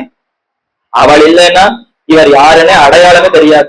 அவள் திருமார்புல இருக்காளோ இல்லைன்னா இவர் யார் எப்படி தெரிஞ்சுக்கிறது? இப்ப கூட நாச்சியார் திருக்கோலம் பெருமாள் எழுந்தருளினார், அப்ப கூட திருமார்புல நாச்சியார் விட்டு விலகாமல் தான் இருந்தார். அப்படி இருந்தால்தான் இவர் பரமாத்மான்ற அடையாளம் இருக்கும். அவள் மட்டும் நஞ்சத்தை விட்டு திருமார்பை விட்டு சற்று நகர்ந்து விட்டாள்னா வேதாந்தத்துக்கு அடையாளமே தெரியாதான். எல்லாம் தடுமாறி எந்தெந்த தேவதை பரமாத்மான்னு அப்படி தட்டி தடுமாறி கொண்டிருந்த சமயத்திலே இப்படியே உற்று பார்த்ததாம். ஒவ்வொரு மார்பா பார்க்கிறச்ச எந்த மார்புல செம்பஞ்சு குழம்பு தடம் தெரிந்ததோ, ஏன்னா பிராட்டி காலில் நல்ல மருதாணி இதெல்லாம் பூசிக்கொண்டு ஊஞ்சல் ஆடுவாளாம். அந்த புறத்துல அப்படி ஒய்யாரமா ஊஞ்சல் ஆடுமா போல அவளும் திருமார்புல ஒரு பெரிய ஊஞ்சல் கட்டி கொண்டு முன்னும் பின்னுமாக அப்படி ஆடுற சமயத்துல திருவடிகள் போய் மார்புல அப்படி இடிக்குமா. இடிக்க இடிக்க ரொம்ப சுகுமாரமானவர் மென்மையானவரா அந்த மார்புல பிராட்டியினுடைய அந்த திருவடிகள் பட்டு பட்டு சிவந்து போயிருக்குமா. மேலும் அவள் சாத்தி கொண்டிருக்கக்கூடிய நலுங்கு மருதாணி அந்த சிகப்பு நிறம் எல்லாம் ஏறி ஏறி பெருமானுடைய திருமார்பு சிவந்து போயிருக்குமா. இந்த சிவப்பு பார்த்தவனேதான் வேதாந்தங்களுக்கு மூச்சு வந்ததாம். இது வரைக்கும் தவித்துக் கொண்டிருந்தது. நல்ல வேலை தெரிஞ்சுட்டோம், இவர் தான் பரமாத்மான்னு அடையாளம் தெளிவா இருக்கேன்னு தெரிந்து கொண்டு தெரிவித்தது ஸ்ரீஷ்டதே லக்ஷ்மிஷ்டபத்யோ அகோராத்திரே பார்ஷ்வேன். அப்பதான் புருஷ சூக்தம் மோதித்து. அப்போ ஈஸ்வரனுக்கு நிரூபக பூதையான பிராட்டி பெருமான நிரூபிக்கணும்னு சொன்னாலே பேயாழ்வார் எப்படி நிரூபித்தார்? திருக்கண்டேன் பொன்மேனி கண்டேன்னு சொல்லி என் ஆழிவண்ணன் பாலின்னு பின்னாடித்தான் அவரை பத்தி சொன்னார். முதல்ல சொன்னது பிராட்டிய. பிராட்டி எங்க இருக்கிறாள்னு அப்புறம் இடத்த சொல்லும் போதுதான் என் ஆழிவண்ணன் பாலின்னு பெருமானையே தெரிவித்தார். அப்போ நிரூபக பூதையான பிராட்டி சகிதனாய் கொண்டு மஞ்சையர் பொன்மலை மேலெழுந்த மாமுகில் போன்ற வடிவுடனே பெரிய திருவடி மேலே ஏறி திருவடி மேற்கொண்டு பொன்மலையின் மீமிசை கார்முகில் போன்னு திருவாய்மொழியில பாசுரம். தங்க மலை, அதற்கு மேல கருப்பு மேகம் திட்டு படிந்தார் போலே விருட வாகனம் தங்கத்தை போல ஜலிக்கிறார். அவருக்கு மேல பெருமாளோ கருமேக மன்னன் கார் மேனி மன்னனா அவர் கருப்பா பிரகாசிக்கிறார். இந்த அழகு பார்ப்பதற்கே கண்ணை கவரும் விதத்தில் இருக்கிறதே என்று கொண்டாடுகிறார். அதைத்தான் இந்த மஞ்சையர் பொன்மலை மேலெழுந்த உயர்ந்த தங்க மலைக்கு மேல எழுந்த மாமுகில் பெரிய முகில் மேகமோ என்று மயங்கி அனுபவிக்குமா போலே வடிவுடனே பெரிய திருவடி மேல் கொண்டு, பெரிய திருவடி கருடாழ்வார் அவருடைய திருமுதுகளை ஏறிக்கொண்டு திருச்சக்கரம் சங்கினோடும் என்கிறபடியே இதெல்லாம் அடையாளம். கருட வாகனத்தின் பேர்ல வந்தாதான் பரமாத்மா என்று அடையாளம். கைகள்ல திருவாழி திருச்சங்க பிடித்துக் கொண்டிருந்தால்தான் பரமாத்மான் அடையாளம். திவ்யாயுத தனனாய் கிளர்ந்த பிரமன் சிவனிந்திரன் விண்ணவர் சூழ விளங்க ஒரு நாள் காணவாராய் விண்மீதே என்கிறபடியே இது ஆழ்வார் பிரார்த்தித்தார். ஆகாசத்தின் பேர்ல அப்படியே ஒரு தடவை சஞ்சரித்துக் கொண்டு என்னை பார்ப்பதற்கு வரமாட்டாயா வரமாட்டாயான்னு கேட்கிறார். கிளர்ந்த பிரமன் சிவன் இந்திரன் விண்ணவர் சூழ எல்லாரும் அப்படியே கோஷ்டியா திரண்டு இருக்கிறார்களாம். பிரம்மா ருத்ரன் இந்திரன் குபேரன் வருணன் 33 கோடி தேவர்களும் அப்படி வரிசையில எங்கேயோ பெருமாள் வரப்போறாரா, இது ஆழ்வாரை கட்டாட்சிப்பதற்காக வரப்போகிறாராம். இங்கேயே இருந்த பெருமாளை சேவிச்சுடலான்னு அந்த வரிசையில அவர்கள் எல்லாம் கிளர்ந்து காத்து கொண்டிருக்கிறார்கள். விளங்க ஒரு நாள் நீ உன்னுடைய பெருமையெல்லாம் விளங்கும்படியாக அனைவரும் அறியும்படியாக ஒரு நாள் காணவாராய், ஒரே ஒரு நாள் இந்த பக்கம் வந்து என்ன காணக்கூடாதா அனுகிரகிக்க கூடாதான்னு கேட்கிறார். இது அவர் பிரார்த்தித்தார். பெரியாழ்வார் பிரார்த்திக்கவே இல்லை. பிரார்த்திக்காமலே இப்ப எம்பெருமான் வந்து விட்டாராம். ஆகாசத்திலே பரிகர பூதரான பிரம்மருத்ராதிகளாலே சேவியமான நாய் எல்லோரும் கையெடுத்து கூப்பிட்டு இருக்கா. எங்க வராரு? கண்ணை இமைக்க கூடாது. இமைக்கிற பொழுதுல எங்கேயாவது தாண்டி போயிட்டாருன்னா அதனால கண்ணை இமைக்காமல் பெருமாள் எழுந்து வருகிறார்னு உற்று நோக்கி கொண்டு காத்து கொண்டு இருக்கிறச்ச பெருமாள் எழுந்துள்ளார். திவ்யமங்கல விக்கிரக விசிஷ்டனாய் கொண்டு நெருங்கி நிற்கிற இத்திரளோடு சந்நிகிதனாக எல்லாரும் அப்படி ஒத்தர அடைச்சுண்டு கொஞ்சம் கூட இடைவெளியே இல்லாமல் நின்றனராம். என்ன அப்படி எல்லோரும் சேர்ந்து இருந்து இடம் வேணுமே, இன்னும் எல்லாரும் சேர்ந்துட்டா எங்க விட்டுட போறோமேன்னு ஒருத்தருக்கு ஒருத்தர் எடுத்துக்கொண்டு உனக்கு தெரிஞ்சா எனக்கு சொல்லு, எனக்கு தெரிஞ்சா உனக்கு சொல்றேன் எல்லாரும் பேசிக்கொண்டு அப்படி சூழ்ந்து கொண்டிருக்கிறார்கள். பெருமானும் அத்திரளுக்கு நடுவே வந்து சேவை சாதிக்கிறான். திவ்யமங்கல விக்கிரக விசிஷ்டனாய் கொண்டு ஆச்சரியமான திருமேனியை வெளிப்படுத்திக் கொண்டு அவர்களோடு நெருங்கி இத்தை சாட்சாத்கரித்தருடன் ஆழ்வார் பகவத் பிரசாதத்தாலே நிரவதிக பக்தியை பெற்றவராகையாலே. அப்ப ஒரு பக்கம் ருத்ரர்கள் பிரம்மா முதலான தேவர்கள் எல்லாம் இருக்க பெருமான் அப்படி வந்து சேவை சாதிக்கிறார். இருந்து யானை பேர்ல இருக்கக்கூடிய பெரியாழ்வார் அதை எல்லாம் நோக்குகிறார். என்ன ஆச்சரியமா இருக்கும் அந்த கட்டம்.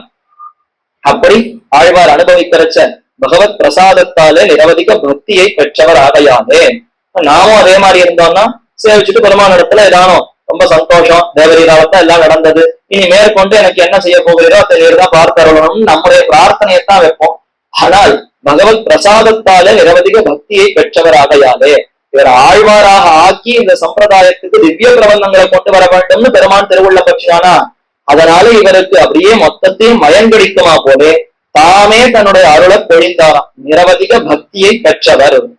நிரவதிக பக்தி, கொஞ்சம் நஞ்ச பக்தி இல்லாமல் எல்லை கடந்த பக்தியை இவருக்கு தன்னுடைய அருளாலே தாமே கொடுத்தார். பக்தியை கொடுத்து தன்னை அனுபவிக்கக்கூடிய அந்த இதைத்தான் ஆத்மதா பலதாகான்னு உபனிஷத் தெரிவிக்கிறது. பெருமான நன்னா அனுபவிக்கணும், அவருடைய பெருமையெல்லாம் நன்ன மனசுல வாங்கி கொண்டு அவருக்கு சந்தோஷப்படுமா போலே நான் நிறைய கைங்கரியம் பண்ணணும்னா இது எப்படி முடியும்? அவர் நினைத்தால்தான் முடியுமா? அப்ப அதற்கு வேண்டிய ஆற்றல் பலம் எனக்கு வேண்டும். அதத்தான் ஆத்மதாகா பலதாகா. ஆத்மதாகான்னா தன்னையே நமக்கு கொடுக்கிறார். சரி, தன்னையே கொடுத்துட்டாலும் அனுபவிக்கிறதுக்கு நமக்கு பலம் வேண்டுமே.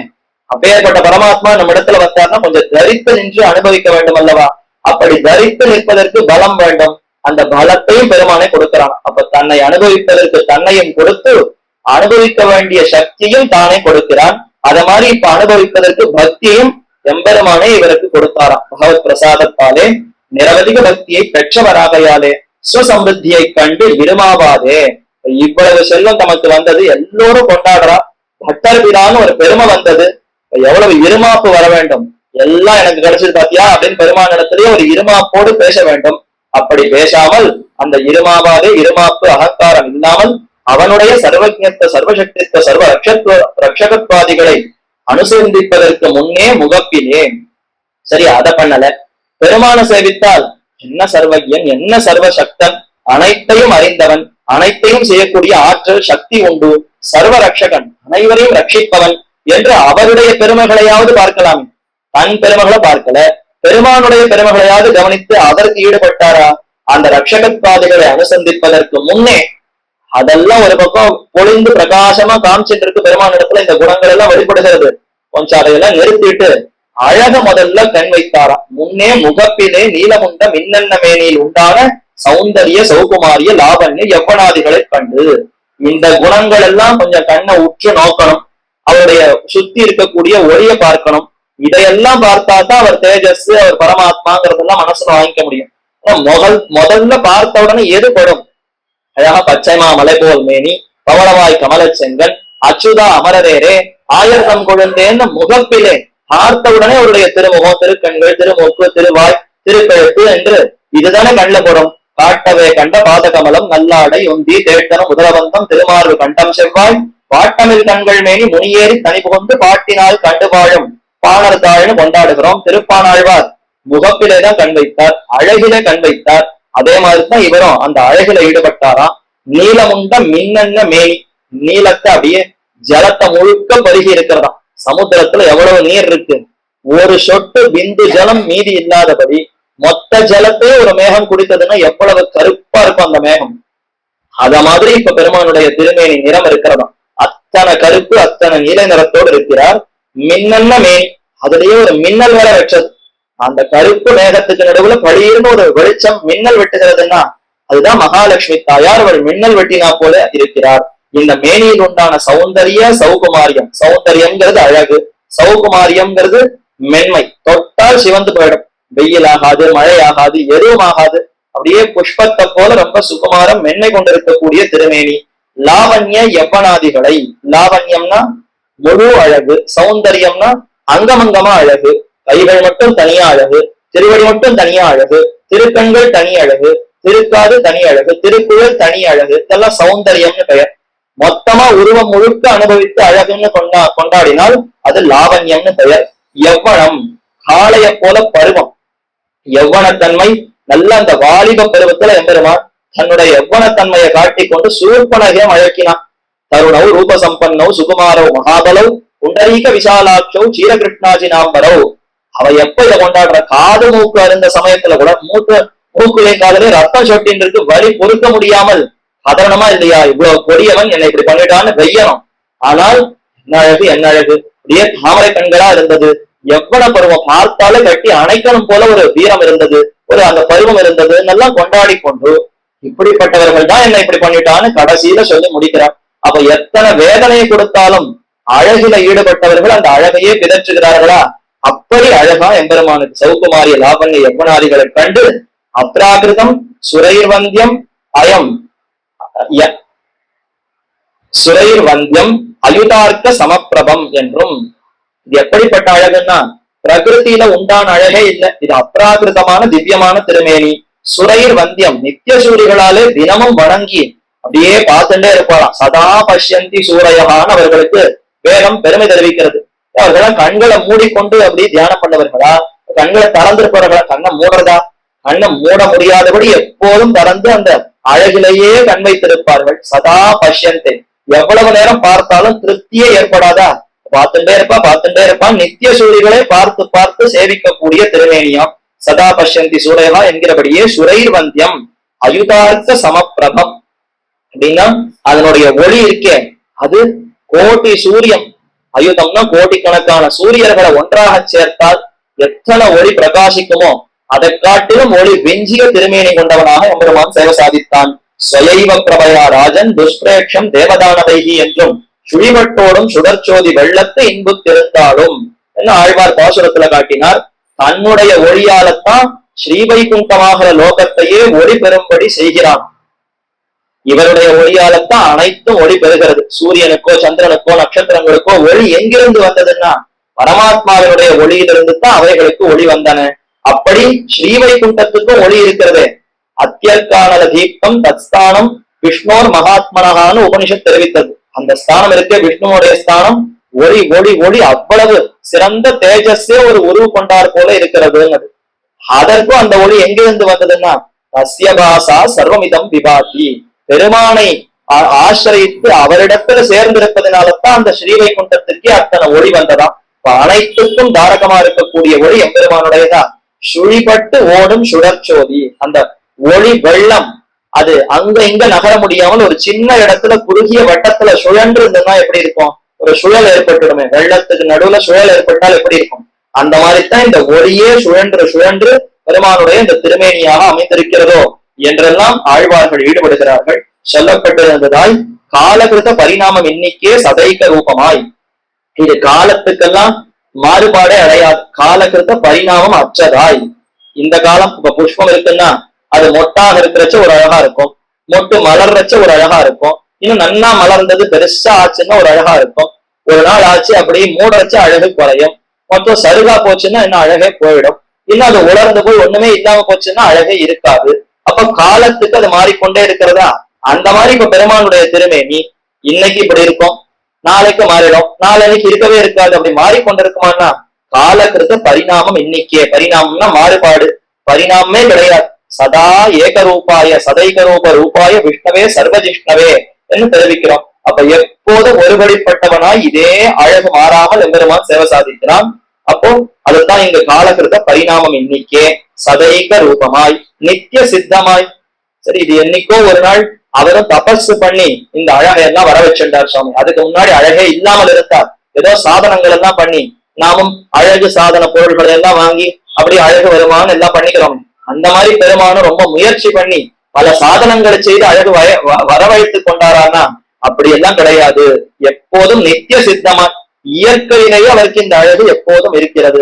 பஞ்சோபனிஷத்மயமான பராபதத்திலே உபனிஷத்துக்களாலே கொண்டாடப்படக்கூடிய பராபதம் அந்த பஞ்ச தத்துவங்கள், இங்க இருக்கக்கூடிய 5 தத்துவங்களை போல நித்திய லோகத்துல பராபதத்திலையும் 5 தத்துவங்கள் இருக்கின்றன. அது உபனிஷத்துன்னு பெயர் கொண்டிருக்கக்கூடிய 5 தத்துவங்கள். ஆக அந்த பஞ்ச உபனிஷத்துக்களால் ஆக்கப்பட்ட பராமதத்திலே சதா பஷ்யந்தி சூரையா என்கிறபடியே நித்திய சூரிகளாலே சதா தரிசனம் பண்ணப்படுகிற வஸ்து. பெருமான் இப்படிப்பட்டவர். நித்திய சூரிகளால கண்ணால எப்போதும் பருகி கொண்டிருக்கிறவர் இந்த லோகத்துக்கு வந்துட்டாரேன்னு பதறி போகிறார் பெரியாழ்வார். இந்த லோகம் எப்படிப்பட்டது? காலகிருத்த பரிணாமமாய்.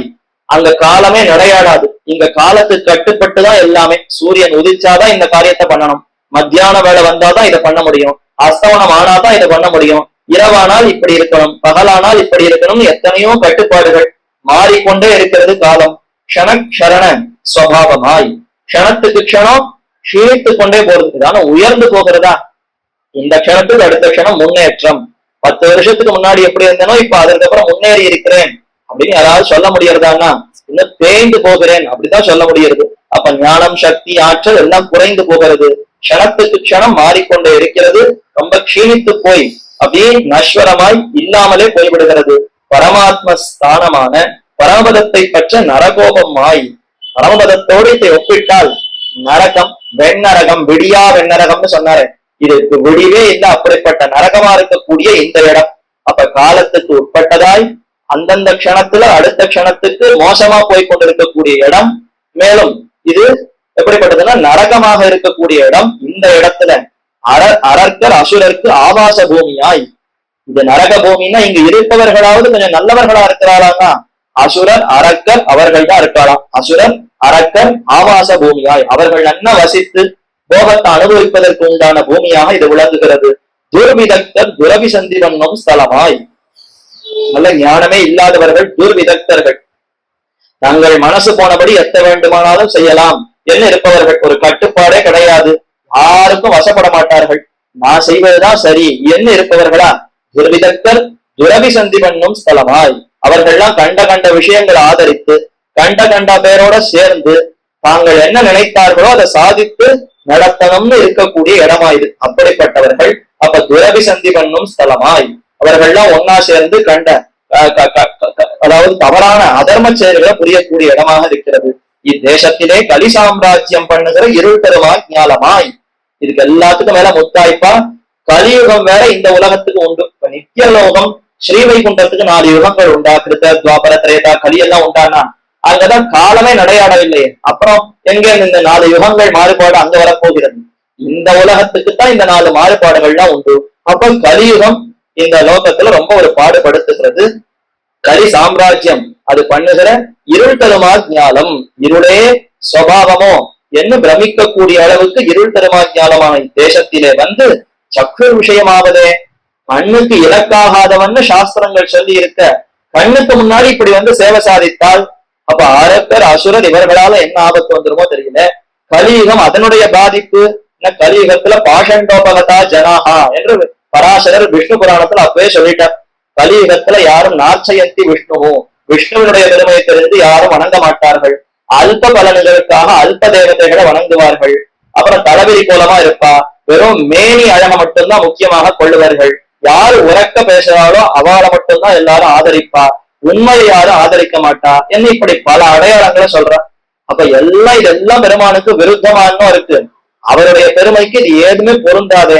அப்படிப்பட்ட இந்த இடத்துல பெருமான் சேவை சாதிப்பதே என்று மிகவும் பயந்தே போயிட்டார் இவர்.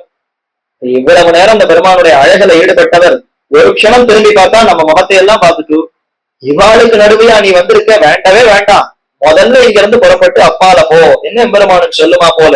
இவ்வஸ்துவுக்கு என்ன தீங்கு வருகிறதோ என்ன ஆபத்து வந்துருமோ தெரியலையே. ஒரு தீங்கு வந்துடுதுன்னா அப்புறம் அதை போக்கடிக்கிறதுக்கு முதல்ல வர விடுவேனா. நானும் ஒருத்தன் இருக்கிற வரைக்கும் அவருக்கு தீங்கே வரக்கூடாது. அப்படிப்பட்டவனாகவனோ நான் அவனை பாதுகாக்க வேண்டும் என்ன இவருக்கு தோணி அதிசங்கையாலே யானை கழுத்திலே கிடக்கிற மணிகளை தாளமாக கொண்டு. அதிசங்கை, உண்மையில இந்த சங்கை தேவையில்லை, இந்த சந்தேகமே அவருக்கு வர வேண்டாம். ஆனாலும் அந்த அழகு ஒரு பாடுபடுத்தி இதைத்தான் குகனுக்கு பார்க்கிறோம். குக பரிகரம் எல்லோரும் அழகுல ஈடுபட்டு லக்ஷ்மணனையே சந்தேகப்பட்டுட்டா. லக்ஷ்மணன், ராமன், அதே மாதிரி சீதா 3 பேரும் அப்படி வனவாசத்துக்கு வர சமயத்துல குகனை சந்தித்தார்கள். ராத்திரி நேரம் வந்தது. ஒரு படுக்கையை சமைத்து ராமனுக்கும் சீதைக்கும் அவருக்கு சயனத்துக்கு ஏற்படுத்தி கொடுத்தார். அவ சயனிச்சுட்டா. லக்ஷ்மணருக்கு பக்கத்துல ஒரு சின்ன படுக்கையை போட்டு இங்க படுத்துக்கலாமேன்னு சொன்னா படுக்கிறதாவது ஒன்னாவது. எங்க ராமனும் சீத்தை எப்பேற்பட்ட பஞ்சனத்தை உப்பரிகையில படுத்தவர்கள். அவர்கள் போய் கல்லணையில மெல்லனமேல் முன்துயின்னாள் இனி போய் வியன்கான மரத்தினிழல் கல்லணமேல் கண்துயில கத்தனையோ காபுத்தா கரிய கோவேன்னு தயரதன் புலம்பிய புலம்பல்னு குலசேகராழ்வார் தெரிவிக்கிறார். பஞ்சு மெத்தையில படுத்துதான் அவனுக்கு பழக்கமே தவிர இந்த மாதிரி கல்லு முள்ளு பாறையில எல்லாம் படுத்து பழக்கமே இல்லை. அவன் போய் இங்க கிடைக்கிறான்னா என் மனசு என்ன பாடுபடும். அதை பார்த்துட்டு என்னால இன்னொரு படுக்கையில வேற படுப்பேனோ, மாட்டவே மாட்டேன் என்று இவன் மீண்டும் அந்த அயோத்தி சிம்மாசனத்துக்கு போய் அமருகிறானோ, அங்க உப்பரிக்கையில சயனிக்கிறானோ, அப்பதான் எனக்கு உறக்கம், அப்பதான் நான் படுப்பேன்னு சொன்னார். சரி, வாஸ்தவம். அப்படியே சுத்தி சுத்தி கையும் வெள்ளமா சுத்தி சுத்தி வந்தார். தூரக்கேர்ந்து பார்த்த குகனுக்கு சந்தேகம் கொடுத்து, ஓஹோ, ஒரு பரதன் ஒரு தம்பி இவனை காட்டுக்கு அனுப்பி அங்க ஏதானோ விலங்குகள் அது இது இவனை அடிச்சு ஆகாரமா எடுத்து கொடுத்தனா ராஜ்யம் முழுக்க நமக்கே வந்துடும்னு அதுல ஆசையோடு பேராசையோடு அனுப்பிவிட்டான் போலும். ஆனால் கூடவே கையாளாக இன்னொரு தம்பியை அனுப்பி ஒருவேளை அப்படி விலங்குகளுக்கு ஆகாரமாக சிக்காமல் போனால் நீயே அவனை முடிச்சுடும், இவனை கையாள அனுப்பி வச்சிருக்கனோ என்னமோ. அதனால கொஞ்சம் ஜாகிரதையா இருக்கணும். இவர் வேற கையும் வில்லுமாவரை எடுத்துட்டு சுத்தி சுத்தி வர ராமனுக்கு ஏதாவது பண்ணிட்டா என்ன பண்றது? அவன் என்ன பாரு தம்பின்னு ஏற்றுக்கொண்டிருக்கிறான். அப்படி சொன்ன ராமனுக்கு ஒரு ஆபத்து வந்துடுதுன்னா என்ன நாய் குகன் ஏச மாட்டாளோ? அதனால இவனை விடக்கூடாது. என்ன ஆனாலும் சரி இவனை சுத்தி நாம சுத்தி வர வேண்டியதுதான் அவனுக்கு தெரியாமையே அவன் பின்பக்கமா அவன் நிழல்விய ஒதுங்கி ஒதுங்கி லக்ஷ்மணனை சுத்தி சுத்தி இவன் கையில வில்லையும் அம்பையும் கொண்டு சுத்தி வந்தானாம். இதெல்லாம் எதனால ஏற்பட்டதுன்னா, ஒரு நாள் முகத்திலே விழித்தவர்கள் படும் பாடு. ராமனை ஒரு நாள் சேவிச்சுட்டான்னா யாரால அவனுக்கு என்ன ஆபத்து வந்துடுமோன்னு ஒவ்வொருத்தரும் சந்தேகப்படும்படியாக அழகா ஒரு குகன் எவ்வளவு தாழ்ந்தவனா இருந்தான், ஏழை ஏதலன் கீழ்மகன் என்னாதுன்னு அவ்வளவு கொடியவனா இருந்தவன் ராமனை சேவித்த மாத்திரத்துல ஈடுபட்டார்னா அந்த உயர்ந்த பெரியாழ்வார் ஈடுபடுவதற்கு கேள்வியே வேண்டாம். அவர் அத்தனை வேதங்களையும் நன்கு அதிகரித்தவர். பெருமானுடைய அழகில ஈடுபட்டவரால் அதிசங்கையாலே யானை கழுத்தில கிடக்கிற மணிகளை தாளமாக கொண்டு இந்த சௌந்தர்யாதிகளுக்கு ஒரு தீங்கும் வராதே. யானை பேர்ல அந்த மணி எடுத்து 2 கையில வச்சிருந்தார். என்ன தாளத்தை தட்டினார். என்ன மணி அடித்தால் துட்டர்கள் தீயவர்கள் எல்லாரும் நகருவர்கள், தீய சக்திகள் எல்லாம் ஓடும். அதனால மணி அசைத்து அதை நன்னா அந்த இசையை எழுப்பி அதையே தாளமாக கொண்டு இசையோடு ராகத்தோடு நன்னா பல்லாண்டு பாட ஆரம்பித்தாராம். இந்த சௌந்தர்யாதிகளுக்கு ஒரு தீங்கும் வாராதே. கண்ணனுடைய எம்பெருமானுடைய அந்த அழகு அவருடைய மென்மைக்கு தீங்கே வரக்கூடாது, நித்தியமாய் செல்ல வேணும். இதற்கு ஆபத்து இல்லாமல் எப்போதும் இது இதே மாதிரி இருக்க வேண்டும் என்று நம் சொரூபத்தை மறந்து தான் யார் அவனாலதான் இந்த பெருமையே நமக்கு வந்ததுங்கிறதெல்லாம் மறந்து போய் இதெல்லாம் அவருக்கு ஆபத்து வரக்கூடாது, அதுதான் இப்ப எனக்கு முக்கியமான கடமை, அதை விட்டுட்டு நான் எதையோ பார்க்கறது கூடாதுன்னு அதுல ரொம்ப கவனத்தோடு இருந்தார். பிரேம பரவசராய். இதெல்லாம் ஆழ்வார்கள் மற்றையவர்களை காட்டிலும் இவருக்கு பொங்கும் பரிவுன்னு மாமனிகள் சாதித்தார். பிரேமத்துக்கு பரவசப்பட்டுட்டார், ஞானத்துக்கு பரவசப்பட்டார்கள் மற்றையவர்கள். ஆனால் இவர் பிரேமத்துக்கு பரவசப்பட்டு மங்களாசாசனம் பண்ணியருளி மங்களம் மங்களம் மங்களம் பல்லாண்டு பல்லாண்டு பல்லாயிரத்தாண்டுன்னு பாடினார். இவ்விஷயத்துக்கு தாம் ஒருவரும் மங்களாசாசனம் பண்ணுகை போதாது என்று தமக்கு தோல் தேண்டிகளான ஐஸ்வர்ய கைவல்ய பகவத் சரணார்த்திகளையும் மங்களாசாசன யோக்கியராப்படி திருத்தி சேர்த்து கொண்டு பல்வகையாலும் திருப்பல்லாண்டு பாடியருளினார். இது திருப்பல்லாண்டு முழுவதையும் சேர்த்து தெரிவிச்சுட்டார். முதல் 2 பாசுரம் தாமே பல்லாண்டு பாடினார். பல்லாண்டு பல்லாண்டு அடியோமோடும் நின்னோடும் அந்த 2 பாசுரம். அடுத்த 3 பாசுரமா பிரிச்சுக்கணும். 3, 4, 5, 6, 7, 8, 9, 10, 11 இந்த 3 பாசுரங்களா பிரித்து கொண்டால் அதுல ஐஸ்வர்யார்த்தி, கைவல்யார்த்தி, அனன்ய பிரயோஜனம், பகவத் சரணார்த்தி, எம்பெருமான தவிர வேறு பயன் இல்லைன்னு இருப்பவர்கள்லாம் பகவத் பிரயோஜனர்கள், அவனே பிரயோஜனம்னு இருப்பவர்கள். அவர் இருக்கட்டும், எனக்கு ஐஸ்வர்யம் வேண்டும்னு விரும்புபவர்கள், செல்வம் வேண்டும்னு விரும்புபவர்கள் ஐஸ்வர்யார்த்திகள். ஐஸ்வர்யம்லாம் வேண்டாம், இந்த உலகத்துல இனி பிறப்பே வேண்டாம், ஆத்மாவையே அனுபவிக்கணும்னு ஆசைப்படுபவர்கள் கைவல்யார்த்திகள். இந்த 3வரையும் அழைத்தாராம். வாழாட்பட்டு நின்னீர் உள்ளீரே வந்து மண்ணும் மனமும் கொள்மின். அதே மாதிரி 7 நிலத்தில் இடுவதன் முன்னம் அண்ட குலத்துக்கு அதிபதியாகின்ற இந்த 3 பாசுரத்துல முதல்ல அனன்ய பிரயோஜனர்கள், எம்பெருமானையே பயனாக கொண்டவர்கள். அடுத்து கைவல்யார்த்திகள், ஆத்மாவையே அனுபவிக்க வேண்டும்னு விருப்பமுடையவர்கள். அடுத்து ஐஸ்வர்யார்த்திகள், பிரம்மாவா இருக்கணும், இந்திரனா இருக்கணும், குபேரனா இருக்கணும்னு செல்வத்தை ஆசைப்பட்டவர்கள். இப்படி அனைவரையும் அழைத்தார். அது முதல் 3 பாசுரம். அவர்கள் வந்து சேர்ந்தார்கள் என்பது அடுத்த 3 பாசுரம். எந்த தந்தை தீயில் கொலுகின்ற நெய்யிட நல்லதோர். இந்த 3 பாசுரத்துல தாம் அழைத்த ஒவ்வொருத்தரும் வந்து பெரியாழ்வாரோடு கூடினதை சொல்லுகிறார். அடுத்து 3 பாசுரம், அதாவது உடுத்து கலைந்த எண்ணாளம் பெருமான் அல்வழ பொண்ணுமில்லா. இந்த 3த்துல அவர்களோடு சேர்ந்து பெருமானுக்கு பல்லாண்டு பாடுது. இவர்கள் ஒருத்தரும் சேர்ந்த பிற்பாடு எல்லோருமா பெரியாழ்வாரோட சேர்ந்து பல்லாண்டு பாடுவதாக 3 பாசுரங்கள். இறுதியில இப்படி பல்லாண்டு பாடுவதற்கு என்ன பயன்? சூழ்ந்திருந்தேத்துவர் பல்லாண்டு. இங்க பல்லாண்டு பாடினா ஒரு நாள் வைகுந்தத்துக்கு போவோம், அங்கேயும் போய் பெருமானுக்கு இந்த திருவேணி அழகுக்கு கண்ணெச்சல் படக்கூடாது, திருஷ்டி தோஷம் வரக்கூடாதுன்னு பல்லாண்டு பாடுவோம். இதுதான் பயன். பல்லாண்டு பாடுவதற்கு வேற என்ன பயன் வேணும்? இதை நிச்சலம் பாடிக்கொண்டே இருப்பதுதான் இதற்கு பயன் என்று தெரிவித்து அப்படி திருப்பல்லாண்டு பாடி அருளினார். அனந்தரம் அந்த ராஜாவையும் விசேஷ கடாட்சம் செய்தருளி அவனாலே சத்ருதராய் வில்லிபுத்தூர் உறைவான் தன் பொன்னடி காண்பதோர் ஆசையினால் மீண்டு ஸ்ரீவில்லிபுத்தூரிலே எழுந்தருளி ஆச்சு. பெருமானம் மறைஞ்சிட்டார். எப்ப இவர் எவ்வளவு பரிதவிக்கிறாரோ, கூடாது கூடாது, ஆழ்வாரை கட்டப்படுத்துறதுல நாம வந்தோம், அவரை சந்தோஷப்படுத்தணும்னு நாம வந்தோம். அவர் இந்த மாதிரி பல்லாண்டு பாடி ரொம்ப பயப்படுறாருன்னா முதல்ல அவருக்கு ஆட்சியை போடு நிறுத்திட்டு அவர் மறைஞ்சிட்டார். சரின்னு வந்து ராஜாவை விசேஷ கடாட்சம் பண்ணி நல்லபடியா கூப்பிட்டு எல்லாம் நல்லா நடந்தது, பொற்குழி கிடைத்தது, சந்தோஷம்னு சொல்லி அவனாலே சத்கிருதராய் வணங்கப்பட்டவராய் வில்லிபுத்தூர் உறைவாந்தன் பொன்னடி காண்பதோர் ஆசையினால் என் பொருளையர் கண்ணினை துஞ்சான ஆண்டாள் நாச்சியார் திருமொழியில் அருளி செய்தார். ஸ்ரீவில்லிபுத்தூர்ல சயனித்திருக்கிற எம்பெருமான இவ்வளவு நேரம் நான் பிரிந்திருந்ததே என்னால முடியல. ஏன்னா என்னுடைய நந்தவனம் அங்கு கைங்கரியம் அது நின்று போயிருக்கிறது. இங்க வந்து நான் பாட்டுக்கு பரதத்தை ஸ்தாபனம் பண்ணி கொண்டிருந்தால் கைங்கரியத்தை யாரு பண்ணுவது? அதனால நான் மீண்டும் அங்க போய் தொண்டை செய்ய வேண்டும். நந்தவன கைங்கரியம் இருக்கிறது, அந்த எம்பெருமானுடைய திருவடிக்கு இதெல்லாம் சமர்ப்பிக்க வேண்டும்னு ஆசையோடு கிளம்பினார்.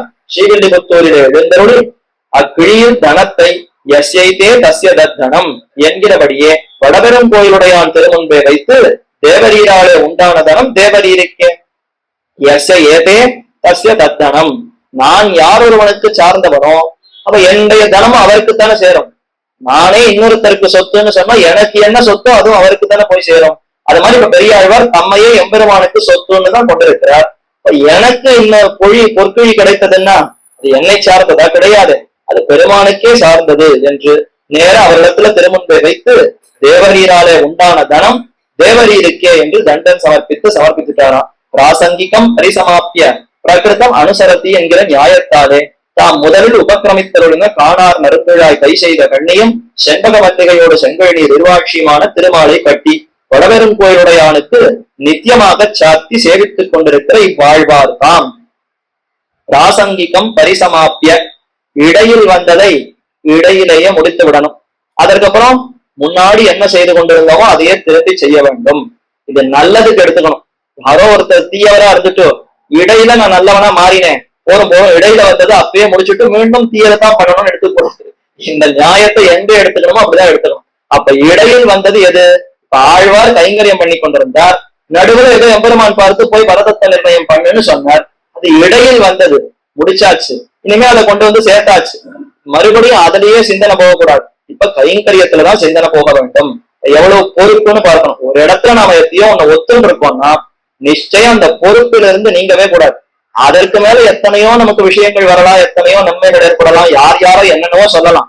அதெல்லாம் ஒரு பக்கம் இருந்தாலும் என்னுடைய முக்கியமான கடமையை நாம் மீறவே கூடாது. அதைத்தான் இந்த ஆழ்வார் ரொம்ப அற்புதமா சிந்தித்து நமக்கு என்ன கைங்கரியமோ அதை நாம நிச்சயம் செய்ய வேண்டும். காணார் நறுந்துழாய் கை செய்த கண்ணியும், காட்டுல கிடைக்கக்கூடிய ஏதோ புஷ்பங்கள், நல்ல வாசனை இருக்கக்கூடிய திருத்துழாய் கை செய்த கண்ணியம், அந்த புஷ்பங்களை எல்லாம் சேர்த்து அழகாக கட்டின மாலையம், கைகளாலே செய்த கண்ணினா மாலை, அதை எம்பெருமானுக்கு சமர்ப்பித்தார். இந்த கைகளால மாலை கட்டி எம்பெருமானுக்கு சமர்ப்பிக்க வேண்டும் ஆசையோடு அதையெல்லாம் செய்தார். செண்பக மல்லிகையோடு செங்கழி நிர்வாட்சியமான திருமாலை கட்டி ஒவ்வொரு புஷ்பமா அந்த 10 பாசுரத்துல ஆநிலை மேய்க்க நீ போதி 60வது அடியாய் கானகமெல்லாம் திரிந்து உன் கரிய திருமேனி வாட ஆனையில் பாலை பருகி 10ஆதார் எல்லாம் சிரிப்ப தேனிரணிய பிரானே செண்பகப்பூ சூட்டவாராய் மல்லிகை பூ சூட்டவாராய் உன்னை பூ சூட்டவாராய் கருவகை பூ சூட்டவாராய் மருவிமணம் கமழ்கின்ற மல்லிகை பூ சூட்டவாராய் பச்சை தமிழகத்தோடு பாதிரி பூ சூட்டவாராய். ஒண்ணு மிச்சம் இல்லாமல் எல்லா புஷ்பத்தையும் சொன்னார். இன்னைக்கு நமக்கு எந்த பூ என்ன பேருன்னு கூட தெரியல. ஏதோ கடையில போறோம், எத்தையோ வாங்குறோம், கொண்டு போய் கொடுத்துடுறோம். அது அந்த பூதானான்னு தெரிஞ்சுக்கிற அளவுக்கு கூட நமக்கு அதுல ஒரு ஈடுபாடு இல்ல, பக்தி இல்ல, ஸ்ரத்த இல்ல. ஆனா ஆழ்வார் எத்தனைக்கு எத்தனை வேதாந்த ஞானம் இருந்ததோ அதெல்லாம் ஒரு பக்கம். புஷ்பம் கைங்கரியம்னா அதுலதான் கருத்தோடு இருக்கணும். எப்படி நந்தவனம் அமைக்கணுமோ எல்லாத்தையும் அமைத்து சீர்படுத்தி வேண்டிய அந்த விஷயங்களை எல்லாம் சேகரித்துக் கொண்டு சிறப்பா புஷ்பங்களை எல்லாம் சேர்த்து அந்தந்த வேலை காலையில எம்பெருமானுக்கு வேண்டிய புஷ்பம் கார்கால வேண்டும், மத்தியானத்துக்கு என்ன வேணுமோ அதை மத்தியானத்துக்கு சேர்க்கணும், சாயங்காலத்துல என்ன வேண்டுமோ அதை சாயங்காலம் சேர்க்கணும், இரவு எந்த புஷ்பம் வேண்டுமோ அதை சேர்க்கணும். அந்தந்த சமயத்துக்குன்னு புஷ்பத்தை கொண்டு போய் சேர்த்தார். அப்படி சேர்த்தால் அதற்கு பயன் என்ன? செண்பக மல்லிகையோடு செங்கழி ரிதுவாட்சி எந்தகர் பூவும் கொணர்ந்து இன்னிவை சூட்ட பாவென்னு மண்பகர் கொண்டானை ஆட்சி மகிழ்ந்து உரை செய்த இம்மாலை பண்பகர் வில்லிபுத்தூர் போன் பட்டர்பிரான் சொன்ன 10 முடிச்சுட்டார். சுவாமி இந்த 10 பாசனத்தை சொன்னா பயன் உண்டா கிடையாதா? நல்லா வாழலாம், இந்த உலகத்துல ஆனந்தத்தோடு வாழலாம், மேல வைகுந்தத்தாட, இதெல்லாம் எதையுமே சொல்லலையே. சொன்ன 10 முடிச்சுட்டாருன்னா இதுல சொல்லி இருக்கிற கைங்கரியம் தான் முக்கியமா செய்ய வேண்டியது. இந்த 10 பாசுரத்துல சொல்லப்பட்ட அந்த புஷ்பமாலையை தொடுத்து பெருமானுக்கு சமர்ப்பிக்கிறது தான் இதற்கு பலனே. அதை விட்டுட்டு இன்னொரு பலன்னு போய் சொல்லி என்ன பிரயோஜனம்? அப்ப பலன் இதுதான். இந்த 10 பாசுரத்தை மீண்டும் மீண்டும் சொல்லுங்கள், முடிந்தால் புஷ்பத்தை கொண்டு போய் பெருமானுக்கு சமர்ப்பியுங்கள் என்பதுதான் இதற்கு பலனே தவிர இதற்கு வேறு பலன் இல்லை என்று அதற்கு பலனே சொல்லல அந்த பதிகத்துக்கு. ஆக இப்படி அந்த புஷ்பங்களை எல்லாம் சேகரித்து பெருமானுக்கு கைங்கரியம் பண்ணினார் என்று தெரிவித்து அவதாரங்களை முன்னிட்டு கொண்டு கிருஷ்ணாவதாரத்தில் ஸ்ரீ மாலாகார திருமாடுகளில் எழுந்தொழி பூ இறக்க, ஏற்கனவே பார்த்ததுதான். அவதாரங்களுக்குள்ளே கண்ணனிடத்துல ஈடுபட்டார். அந்த கண்ணனும் தாமே மாலாக்காரருடைய கிரகத்துக்கு சென்று பூ போடுவோம்னு கேட்டாரா? அப்படி அவர் புஷ்பத்துல ஈடுபட்டதினாலே அவர் உகந்து சாத்தினார் என்றே முத்துர திருநந்தவனம் செய்து திருமாலை சமர்ப்பிக்க தொடங்கிற்று. ஸ்ரீ மாலாக்காரர் திருமாலை சாத்தின அனந்தரம் மல்லரோடு பொழுது வெற்றி கொண்ட தோளுக்கு பல்லாண்டு பாடுகையாகே. அப்படி மாலாக்காரர் மாலை கொடுத்தார். அதுக்கப்புறம் தான் மல்லர்களோட சண்டையிட நேர்ந்தது. சாந்தனி தோல் சதுரன் மலை என்று ஆழ்வார் தெரிவிச்சார். மதுரைக்கு போன உடனே நிறைய அலங்காரம் பண்ணிட்டாராம். இது வரைக்கும் கிராமத்துல இருந்துட்டும் ஆய்ப்பாடி இளையர் குலம் யாரும் ஒண்ணும் பெருசா ஒன்னும் வேலை பண்ண மாட்டா. எல்லாருமே ஒரே மாதிரிதான் இருக்க போறோம். இடையர்கள்லாம் எப்படின்னா கார்த்திகைக்கு கார்த்திகை தான் குளிப்பர்களாம். கார்த்திகைக்கு கார்த்திகைன்னா திருக்கார்த்திகை பண்டிகை வந்ததுன்னா போவோம், இன்னைக்கு திருக்கார்த்திகையா கண்டிப்பா குளிச்சிடணும்னு குளிப்பாராம். கண்ணன் தலைவர் வந்தியும் அன்னைக்கும் குளிக்க வேண்டாம். எப்போ தொண்டர்களே அன்னைக்கு ஒரு நாள் தான் குளிக்கிறாரோ அப்ப தலைவன் அன்னைக்கும் குளிக்க கூடாது அப்படின்னு அவர் இருந்தார். அப்ப யாருமே கேலி செய்ய போவதில்லை. ஆனா நகரத்துக்கு போயிட்டா, மதுரைங்கிறது பெரிய நகரம், அங்க போனா எல்லாரும் கேலி செய்வாளே. நகரத்துல ஆச்சரியமா பெரிய அடுக்கு மாடிகள் எல்லாம் மேல இருக்கும். மேல இருந்து கீழே எதுக்கான வரணும்னா கூட உடனே சட்டை கால்சரா எல்லாரையும் போட்டு கொண்டு முகத்தை எல்லாம் ஒரு தடவை வாரிண்டு முடியெல்லாம் வாரிண்டு தான் கீழே இறங்கும். ஏன்னா யாராலும் எத்தையான பார்த்து எதாவது பயந்து போயிட்டா அப்படிங்கிறதுக்காக நம்ம அலங்கரித்து கொண்டுதான் கீழே வருகிறோம். இப்ப நகரம்னா அதற்கு ஏற்ற அலங்காரம்ங்கிறது இன்னைக்கு கண்ணனே தெரிந்து கொண்டு மதுரைக்கு வந்தால் நிறைய சந்தனத்தை சாத்தி அலங்காரம் பண்ணிக்கணும். வஸ்திரம் ஏன்னா மான் தோல் மரவுரின்னு ராமனுக்கு, அத மாதிரி இவருக்கும் மரவுரியத்தான் சாத்தி அனுப்புவலாம். நித்தியம் மாடு மேய்க்க போறேன்னு போய் இருக்கிற புழுதி ஒண்ணு மிச்சம் இல்லாமல் காட்டுல எல்லாத்தையும் புரண்டு விழுந்து எழுந்து மொத்தத்தையும் பூசிட்டு வந்தா எத்தனை பட்டு துணியை இந்த மாதிரி செலவழிக்க முடியும்? ஆகவே ஆகாதுன்னா மரவுரிய உடுத்தி அனுப்பிடுவோம். திரும்பி ஆத்துக்கு வந்த பிற்பாடு மரவுரிய கட்டி வச்சுட்டு பட்டு வஸ்திரத்தை சாத்தலாம் தான் சாத்துக்கலாம். அதனால இப்ப அதெல்லாம் இல்ல, இன்னும் உயர்ந்த பட்டு வஸ்திரங்களை சாத்திக்கணும்னு வண்ணான் இடத்துல போய் வஸ்திரங்களை சாத்தி கொண்டார். கூணி இடத்துல சந்தனத்தை சாத்தி கொண்டார். மாலாகார இடத்துல புஷ்பத்தை சாத்தி கொண்டார். 3 அலங்காரத்தோடு எங்கு போனார்கள்? கல்யாணத்துக்கு போனாரா இல்ல ஏதானும் பெரிய விழாவுக்கு போனாரான்னா போய் யானையோட சண்டை, மல்லர்களோட சண்டை, மிச்சம் இல்ல கம்சனோட சண்டை. யுத்த காலத்துக்கு போறவா ஒரு அலங்காரத்தோட போவார்களான்னா என்ன பண்ணுவது? யுத்த காலத்துல அத்தனை ஸ்திரீகள் வர போறான்னு இவருக்கு முன்னாடியே தெரிஞ்சு போச்சு. அங்க இருக்கக்கூடிய பெண்கள் எல்லாம் ஒண்ணு திரண்டு கண்ணன் வராலாமே கண்ணன் வராலாமே அவரை பார்க்கணுமேன்னு அத்தனை பேர் வரப்போறா. அவ வரான்னா நாம அலங்காரம் பண்ணிட்டு தானே போகணும். அதனால அலங்காரம் பண்ணிட்டு போனார். அதே சமயத்துல அதற்கு துளி வாட்டம் வராமல் நல்ல சதுரமா சாமர்த்தியத்தோடு சண்டை போட்டாராம். துளி கூட சந்தனம் அழியல, மாலை அங்க இங்க நகரல, வஸ்திரத்துக்கு ஒரு கலக்கம் ஒரு கசங்கள் கூட ஆகல. அப்படி போய் அந்த முஷ்டிக சாணூர மல்லர்களை முடித்தாராம். இதற்கெல்லாம் உதாரணம் சொல்றச்ச பெரிய திருநாள்ல உள்ளே புகுந்து திருமண் காப்பு கூட அழியாமல் திரும்பி வந்தால் பெரிய சாமர்த்தியம். 12 திருமண் காப்பு விட்டு பெரிய திருநாள் ஏகாதசி உபவாசம் எல்லாம் இருந்து ரொம்ப அப்படியே பக்தியோடு ஸ்ரத்தையோடு உள்ள போனா அந்த கூட்டத்துக்குள்ள உள்ள போய் வெளியில வந்தா அவ்வளவுதான், எல்லாம் கை கால் இருக்கானே தெரியாது. அந்த அளவுக்கு ரொம்ப பெரிய கூட்டமா ஜனங்கள் வரக்கூடிய இடம். அதற்குள்ளேயே ஒருத்தர் போய் ஆனா திருமண் காப்புல கூட ஒண்ணு கூட அழியல, அப்படியே உள்ள போனவர் அப்படியே திரும்பி வந்தாருன்னா எவ்வளவு ஆச்சரியம், என்ன சாமர்த்தியம் இருக்கணும். அத மாதிரி இவ்வளவு அலங்காரம் பண்ணி கொண்டு கண்ணன் யுத்தத்துக்கு போனார். குவலையா பீட்டத்தை முடித்தார், ஒண்ணும் ஏற்படல. முத்திக சாணவ மல்லர்களை முடித்தார், ஒரு வாட்டம் இல்லை. கம்சனை முடித்தார், ஒண்ணுமே இல்லை. அந்த அளவுக்கு சாந்தனி தோல் சதுரன் மலையா நல்ல சாமர்த்தியம் கொண்டு சாந்தை அணிந்து கொண்டிருக்கிற கண்ணன் அப்படி ஆடினார். ஆனாலும் பார்ப்பவர்களுக்கு ஒரு பக்கம் இப்படி கண்ணன் எவ்வளவு அழகா இருக்கான், மத்த பக்கம் முரடர்களா முத்திக சாணூர மல்லர்கள் இருக்காளே அவனால என்ன ஆபத்து வந்துருமோ தெரியலையேன்னு பல்லாண்டு பாடினாராம் மாலாகாரன். மாலைய சாத்தின்ற பிற்பாடு அழக பார்த்துட்டு முத்திக சாணூரோட சண்டை போடுறதுக்கு இந்த திருமேனி, இதற்கும் அதற்கும் சம்மே இல்லையே என்று பல்லாண்டு பாடினாராம் மாலாக்காரர். அப்ப மாலாக்காரர் திருமாலை சாத்தின் அனந்தரம் மல்லரோடு பொருது வெற்றி கொண்ட தோளுக்கு பல்லாண்டு பாடுகையாலே. பரவாயில்லையே, ரொம்ப சாமர்த்தியமா வெற்றி கொண்டு விட்டாரே, இவருடைய திருத்தோளுக்கு ஆபத்தில்லாமல் பல்லாண்டு பல்லாண்டுன்னு பாடினாராம். கிருஷ்ண விற்த்தாந்தத்திலே பிரவணராய். அத மாதிரிதான் இப்ப பெரியாழ்வார் பாடினாருங்கிறார். அவர் என்ன சொன்னார்? மல்லாண்ட தின்தோள் மணிவண்ணா உன் சேவடி செப்பி திருக்காப்புன்னு முதல்ல தொடங்கினார். பல்லாண்டு பல்லாண்டு பல்லாயிரத்தாண்டு பல கோடி நூறாயிரம் மல்லாண்ட தின்தோள் மணிவண்ணான்னு முதல்ல அந்த சரித்திரத்தை தான் சொன்னார். அப்ப கண்ணனிடத்துல ஈடுபட்டார். அந்த கட்டத்திலேயே தான் அப்படியே லயிச்சு போயிருக்கார். இன்னமும் கண்ணனோட வாழ்ந்து கொண்டிருக்கிறார். மாலாக்காரர் ஒருத்தர் இருக்கார், மாலையை சமர்ப்பித்தார், எம்பெருமான் சாத்தி கொண்டார். இப்ப முத்திக சாணூர மல்லர்களோட போறார். இதெல்லாம் மனசுல அப்படியே அந்த பாவனையில இருந்து கொண்டு, ஐயோ இப்படிப்பட்ட மல்லர்களோடு பொறுகிறானே, இந்த தோளுக்கு ஆபத்து இல்லாமல் இருக்கணுமே, மல்லாண்ட தின்தோள் மணிவண்ணா உன் சேவடி செப்பி திருக்காப்புன்னு பல்லாண்டு பாடுகிறார். அதைத்தான் இங்க தெரிவித்தார். அப்படி பாடுகையாலே கிருஷ்ண விற்த்தாந்தத்திலே பிரவணராய். கிருஷ்ணன்னு சொன்னால் அலாதியான பிரியத்தோடு ஈடுபட்டார். கண்ணன் கேசவன் நம்பி பிறந்தினில் அன்னம் ஆடங்கள் சூழ் திருக்கோட்டியூர் கண்ணன் கேசவன் நம்பி பிறந்தினில்.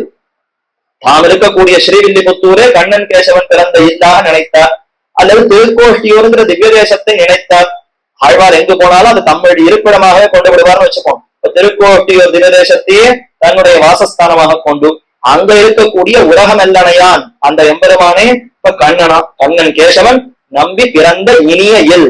பிறந்தினில்னா பிறந்த இனிய இல்லுன்னு அர்த்தம். இனிமையான திருமாளிகை.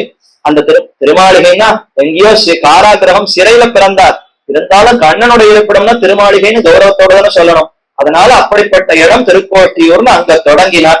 கண்ணன் பிறந்தது, அவருடைய அழகையெல்லாம் வர்ணித்து தொட்டில் இட்டது, தாலாட்டு பாடினது, அம்புலின்னு சந்திரனை வரவழைத்தது என்ன தொடங்கி ஒன்று மிச்சம் இல்லாமல் பின்பக்கத்தால வந்து கட்டிக்கிறது, முன்பக்கத்தால வந்து அணைத்துக் கொள்வது, தளர்நடை நடப்பது என்ன பல விசேஷங்கள். இப்ப கண்ணை புரட்டி அப்படி செய்து அப்பூச்சி காட்டி விளையாடுதல், அதுக்கப்புறம் இன்னும் கோபிமார்களோடு சேர்ந்து விளையாடுதல், வெண்ணெய் திருடி விளையாடுதல், இன்னும் என்னென்ன உண்டோ புஷ்பம் சாத்திக்கிறதுக்கு வாங்க அழைத்தல், காது குத்துவதற்கு 10 பாசுரத்தில் அழைத்தல், குளிக்க வரமாட்டேன்னு அடம்பிடிச்சா நீராட வாராயின்னு 10 பாசுரத்தில் அழைத்தல், காக்காயை கூப்பிட்டு தலவாரி விடுறதுக்கு கூப்பிடுறேன் வாவான்னு அதற்கு அழைத்தல். இப்படி மிச்சம் இல்லாமல் 250 பாசுரத்துக்கு குறையாமல் கண்ணனுடைய விற்த்தாந்தத்தை சிறு குழந்தையிலிருந்து அவருக்கு வேணுகானம் செய்த வரைக்கும் மொத்தத்தை அனுபவித்தார். அதுக்கப்புறம் அடுத்த மத்த அவதாரங்களுக்கும் அப்படி திருவுள்ளம் போய் நரசிம்ம அவதாரத்தை கொண்டாடினார், ராமாவதாரத்தை கொண்டாடினார். ராமனும் கண்ணனும் இருவருமாக சேர்த்து இருவரையும் சேர்த்து அனுபவித்து அதற்கு பின்னர் திவ்ய தேசங்களுக்கு போனார்.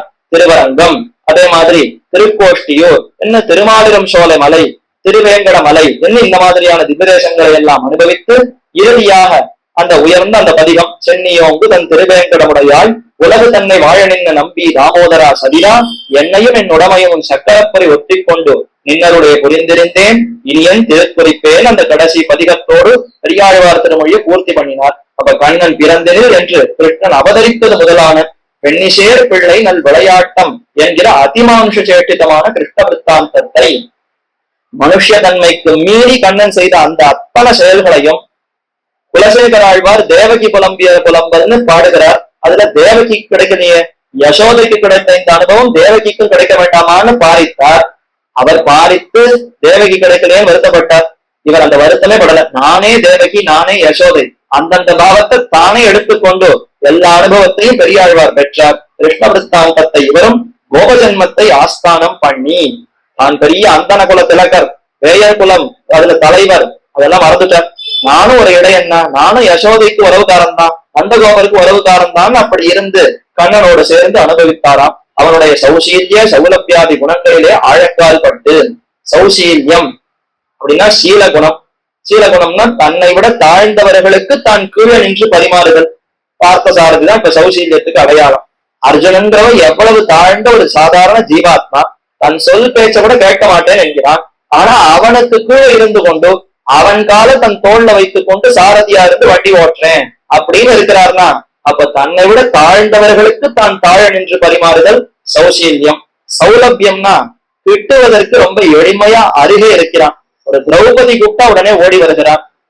அவளுக்கு ஒரு வருத்தம், அவள் சிகையை வெறித்து கொண்டிருக்கிறத பார்த்தா மனசு தாங்க முடியல. என்ன இப்படியெல்லாம் அவ்வளவு எளியவனாக யாரு கோவிந்தான்னு சொன்னா உடனே இதை வந்துட்டேன்னு ஓடி வருகிறானா, அப்ப எளிமை குணம். இந்த விதமான குணங்களிலே ஆழங்கால் பட்டு குமிழ்நீர் உண்ணாமல் நன்றாக அனுபவித்து. குமிழ்நீர் உண்ணுதல்னா ஒரு ஜலத்துக்குள்ள அப்படியே அமிழ்ந்து போகுது, வெள்ளம் ஏற்படுகிறது, உள்ள நுழைஞ்சோம், முழுகிட்டோம், முழுகி குபக்குன்னு உள்ள போயிட்டு மேல அந்த குமிழ் வருகிறதோ இல்லையோ, அந்த மாதிரி அமிழ்ந்து போகாமல் இந்த எம்பெருமானுடைய குணத்தை அனுபவிக்க மற்ற ஆழ்வார்கள்லாம் அமிழ்ந்து போயிட்டாலாம். சீனமில்லா சிறிய வேலம் செய்வினையோ பெரிதாலும் ஆழ்வார் அந்தந்த பாசுரங்களை அனுபவிக்கிறச்ச, பெருமானுடைய குணங்களை அனுபவிக்கிறச்ச அதற்குள்ளேயே ஆழ அமிழ்ந்து போய்விட்டார்கள். மேல எழுந்திருந்து தரித்து நின்று பெருமானுக்கு பல்லாண்டு பாடுவதில் அவர்களுக்கு நோக்கம் இல்லை. ஆனால் பெரிய ஆழ்வார் அந்த மாதிரி அமிழ்ந்து போகாமல் அனுபவ ஜனித்த பிரீத்தி அதிசயத்தாலே பெரியாழ்வார் திருமொழி என்கிற திவ்ய பிரபந்தத்தையும் அருளி செய்து நன்றாக அனுபவித்தார். பிறந்தவாறும் வளர்ந்தவாறும்னு தொடங்கினார். அதே மாதிரி பத்துடை அடியவருக்கு அடியவன் என்று அந்த பதிகத்துல எப்படித்தான் இவர் உரலோடு கட்டுண்டார்னு தெரியலையேன்னு நினைச்சார். அவ்வளவுதான், அப்படியே மயங்கி விழுந்தார். கட்டுண்டவன் என்னமா விளையாடினான்னு ஒரு 10 பாட்டு பாடினீரான்னா, கட்டுண்டான்னு சொன்ன உடனே என்னால தாங்க முடியல, அவ்வளவுதான் மயக்கம். பிறந்தான்னு கேட்டேன், மயக்கம். இப்படி மயங்கி விழுந்தார்கள் ஆழ்வார்கள். ஆனால் இவரோ தரித்து நின்று இல்ல ஆச்சரியமா பிறந்தார், தவழ்ந்தார், ஓடினார், விளையாடினார், எல்லா அனுபவத்தையும் காட்டினார், கோவர்தனகிரியை தூக்கினார், புல்லாங்குழல் ஓதினார், என்ன அந்த சமயத்தில் நடந்த எல்லா சரித்திரங்களையும் தரித்து நின்று அனுபவித்தார் அல்லவா. அப்ப கிருஷ்ண அனுபவம்னு சொன்னால் அதனால தரித்து நிற்கக்கூடிய சாமர்த்தியம் இவருக்கு இருந்தது. பெரியாழ்வார் திருமொழி என்ன ஆச்சரியமா திவ்ய பிரபந்தத்தை அருள் செய்து சித்தம் நன்கொருங்கி திருமால் மேல் சென்ன சிந்தையராய் கொண்டு தன்னுடைய சித்தம் தன்னுடைய மனசு முழுக்க திருமால் மேல் விராட்டியோடு சேர்ந்திருக்கக்கூடிய எம்பெருமானிடத்திலேயே சென்று சிந்தையராய் விஷ்ணுசித்தருங்கிற அந்த திருநாமத்துக்கு இயற்பெயர் அதற்கு ஏற்ற சுவாவத்தோடே இருந்தார். சித்தத்தை பெருமானிடத்திலேயே சமர்ப்பித்தவராய் சாயை போல பாடவல்லார் தாமும் அணுக்கர்களேன்னு முடித்தாரா. தடவரவாய் முதிர்ந்து மின்னும் தவழும் கொடி போல் சுடரொழியாய் நெஞ்சினுள்ளே தோன்றுமென் சோதி நம்பி படதளமும் வைகுந்தமும் மதிர்த்துவராபதியின் இடவகைகள் வேண்டிட்டு என்பால் இடவகை கொண்டனையே என்ன கடைசி பாசுரத்துக்கு முன் பாசுரம். பெருமான் அனைத்தையும் விட்டு இவர் உள்ளத்துக்குள்ளேயே வந்து சயனித்துக் கொண்டு விட்டாராம். பனிக்கடலில் பள்ளிகோலை பழக விட்டு ஓடி வந்தன் மணக்கடலுள் வாழவல்ல மாய மணாள நம்பி தனிக்கடரே தனிச்சுடரே தனி உலகே என்னென்னு உனக்கு இடமாயிருக்க என்னை உனக்கு குறித்தாக்கினையே. பெரிய திருப்பார்கடல் எம்பெருமானுக்கு இருப்பிடம், ஸ்ரீவைகுண்டம் எம்பெருமானுக்கு இருப்பிடம். இந்த உலகத்துல திருவரங்கம், திருமலை, பெருமாள் கோவில், திருநாராயணபுரம் எத்தனையோ திவ்யதேசங்கள் எல்லாம் எம்பெருமானுக்கு இருப்பிடம். எல்லாத்தையும் விட்டுட்டாரா பெருமாள். அங்கெல்லாம் இருந்து இருந்து பொழுதே போகல, ரசிக்கவே இல்லை. இப்ப எனக்கு எங்க ரசிக்கிறதுன்னா ஆழ்வார் திருவுள்ளத்துக்குள்ள வந்த பிற்பாடுதான் ரசிக்கிறதா. அப்பதான் அவருக்கு தரித்தே நிற்க முடியாதுதான். அங்கெல்லாம் இருந்தா கால் அப்படியே கொதிக்கிறது. வெயில நடந்து போனா கால் எப்படி கொதிக்கும், நிக்க முடியாது, தவிப்போம். அந்த மாதிரி அங்கெல்லாம் நின்றா தவிப்பா இருக்கா பெருமானுக்கு. ஆழ்வாருடைய உள்ளத்துக்கு வந்துட்டா பதபதப்பே இல்லை, ரொம்ப சௌரியமா இருக்கு, சௌக்கியமா இருக்கு அப்படின்னு உள்ளத்துக்குள்ள வந்து பெருமான் சயனித்துக் கொண்டார். இப்படி வந்து சயனித்தாயேன்னு ஈடுபட்டு வேயர் தங்கள் குலத்துதித்த விட்டு சித்தன் மனத்தே கோயில் கொண்ட கோவலனை இதையே கோயிலாக கொண்டு எம்பெருமான் கோவலனான கண்ணன் எழுந்தருளி இருக்கிறான். இந்த விட்டு சித்தன் சொன்ன இந்த பாசுரங்களை சாயை போல பாடவல்லார் தாமும் அணுக்கர்களே. நிழலைப் போல அவர்கள் எல்லாம் பெருமானை விட்டு பிரியாமல் இருப்பார்கள். நிஜம் நாம் இருக்கோம், நம்முடைய நிழல் நம்ம பின்தொடர்ந்தேதானே வரும். நிழல்ங்கிறது ஒரு அடி தள்ளி எங்கேயோ வரும், நாம எங்கேயோ இருப்போம், கிடையவே கிடையாது. நிழல்ங்கிறது நம்ம விட்டு பிரியாமல் எப்போதும் தொடர்ந்து வருமா போலே பெருமானை விட்டு பிரியாமல் இந்த அடியவர்கள் எல்லாம் சேர்ந்திருந்து பகவத் அனுபவம் செய்வார்கள் என்று தன்னுடைய பாசுரத்தினுக்கு பலனை சொல்லி முடித்தார். அதுதான் பலன். அங்க இந்த பலன் இந்த பலன் இந்த செல்வம் சேரும் அதெல்லாம் பலனாக சொல்லாமல் பெருமானை விட்டு பிரியாமல் இருந்து பல்லாண்டு பாடுவார். தொடக்கத்துல எதான் சொன்னார், சூழ்ந்திருந்து ஏத்துவர் பல்லாண்டேன்னு சொன்னார். சுற்றி நின்று பல்லாண்டு பாடுவோம்னு முடிக்கிறச்சையும் நிழலை போல கூடவே இருந்து தொண்டு செய்வோம், கைங்கரியம் பண்ணுவோம், பல்லாண்டு பாடுவோம்னு சொல்லி முடித்தார். அதைத்தான் இங்கேயும் சாயை போல பாடவல்ல சஜ்ஜனங்களுக்கு. ஆக இப்படி சாயை போல பாடவல்லன்னா நிழலை போல ஆழ்வாரை பின்தொடரணும்னு நாம எல்லாம் முடிவெடுக்கணுமா.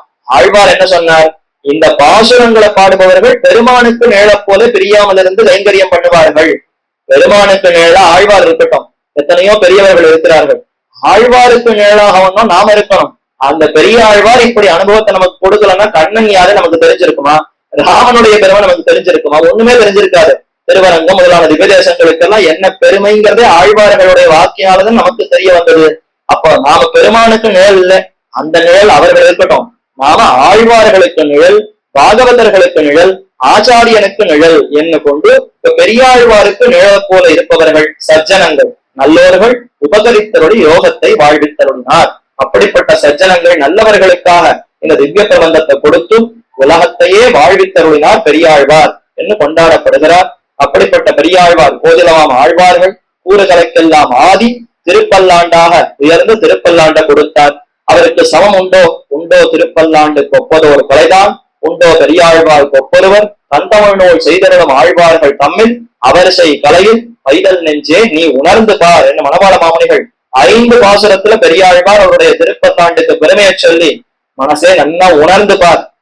மத்த ஆழ்வார்கள் ஒரு தட்டு, பெரியாழ்வார் உயர்ந்த தட்டு என்பதை சிந்தித்து அவருக்கு நிழல போல நீயும் தொடர்ந்து இருக்க வேண்டும்னு சாதித்தார். இன்னும் ஆச்சரியமா மணவாள மாமுனிகள் வியாக்கியானம் செய்ததே பெரியாழ்வார் திருமொழிங்கிற திவ்ய பிரபந்தத்துக்கு நேர்ந்தது.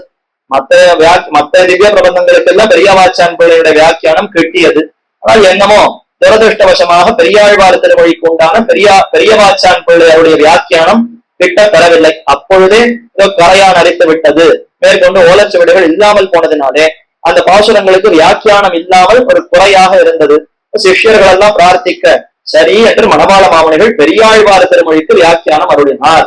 அந்த வியாக்கியானத்தை வாசித்து பார்த்த பிற்பாடு பெரியவர்கள்லாம் என்ன கூறுகிறார்கள்னா, பரவாயில்லையே, இந்த மாதிரி 4000 அவர் அருள் செய்திருந்தால் விசேஷமா இருந்திருக்குமேன்னு கொண்டாடினார்களாம். ஆனால் அவர் தெரிவிச்சுட்டார், ஒரு பெரியவர் ஆச்சாரியர் சாதித்திருக்கிறார்னா அதற்கு மேல நம்ம வார்த்தை கூடவே கூடாது. அப்போ அவருக்கு இல்லாத குறை எங்கு கிட்டவில்லையோ அதற்கு இட்டு நிரப்புவதற்கு தான் அடியில் இருக்கிறேனே தவிர அவர் சாதித்தார்னா அதை அனுபவிப்பதுதான் நமக்கு கர்த்தவியம். அதற்கு மேல பேசுவதற்கு நாம் யார், என்னத்தை தவிர்த்தார்னு தெரிவிப்பார்கள். அப்படி மாமுனிகள் பெரியாழ்வாரிடத்துல மிகவும் ஈடுபட்டது காரணம் என்னன்னா, பாசுரம் முழுக்க வியாக்கியானம் பண்ணியிருக்காரு. அப்ப அவருடைய நெஞ்சம் எவ்வளவு ஈடுபட்டு இருக்கும், உணர்ந்து பார்னு தெரிவித்தார். நாமும் அந்த பெரியாழ்வாருடைய வைபவத்தை மனசால உணர்ந்து பெரியாழ்வாரை போலே பெருமானுக்கும் பாகவதர்களுக்கும் ஆச்சாரியர்களுக்கும் பல்லாண்டு பாடி கைங்கரியங்களை செய்ய வேண்டும் என்று பிரார்த்தித்துக் கொண்டு அமைகிறேன். இனி மேற்கொண்டு பெரியாழ்வார் திருமகளாரான ஆண்டாளுடைய சரித்திரம், கோதை நாச்சியாருடைய சரித்திரம் என்ன என்பதை கொஞ்சம் அடுத்த காலக்ஷேபத்திலே அனுபவிக்கலாம் என்று கூறி அமைகிறேன். பிருந்தாரண்ய நிவாசாய பலராமானுஜாய ருக்மிணி பிராணநாத்தாய பார்த்தசூதாய மங்களம். ஆழ்வார் திருவடிகளே சரணம், எம்பெருமானார் திருவடிகளே சரணம், ஜீயர் திருவடிகளே சரணம்.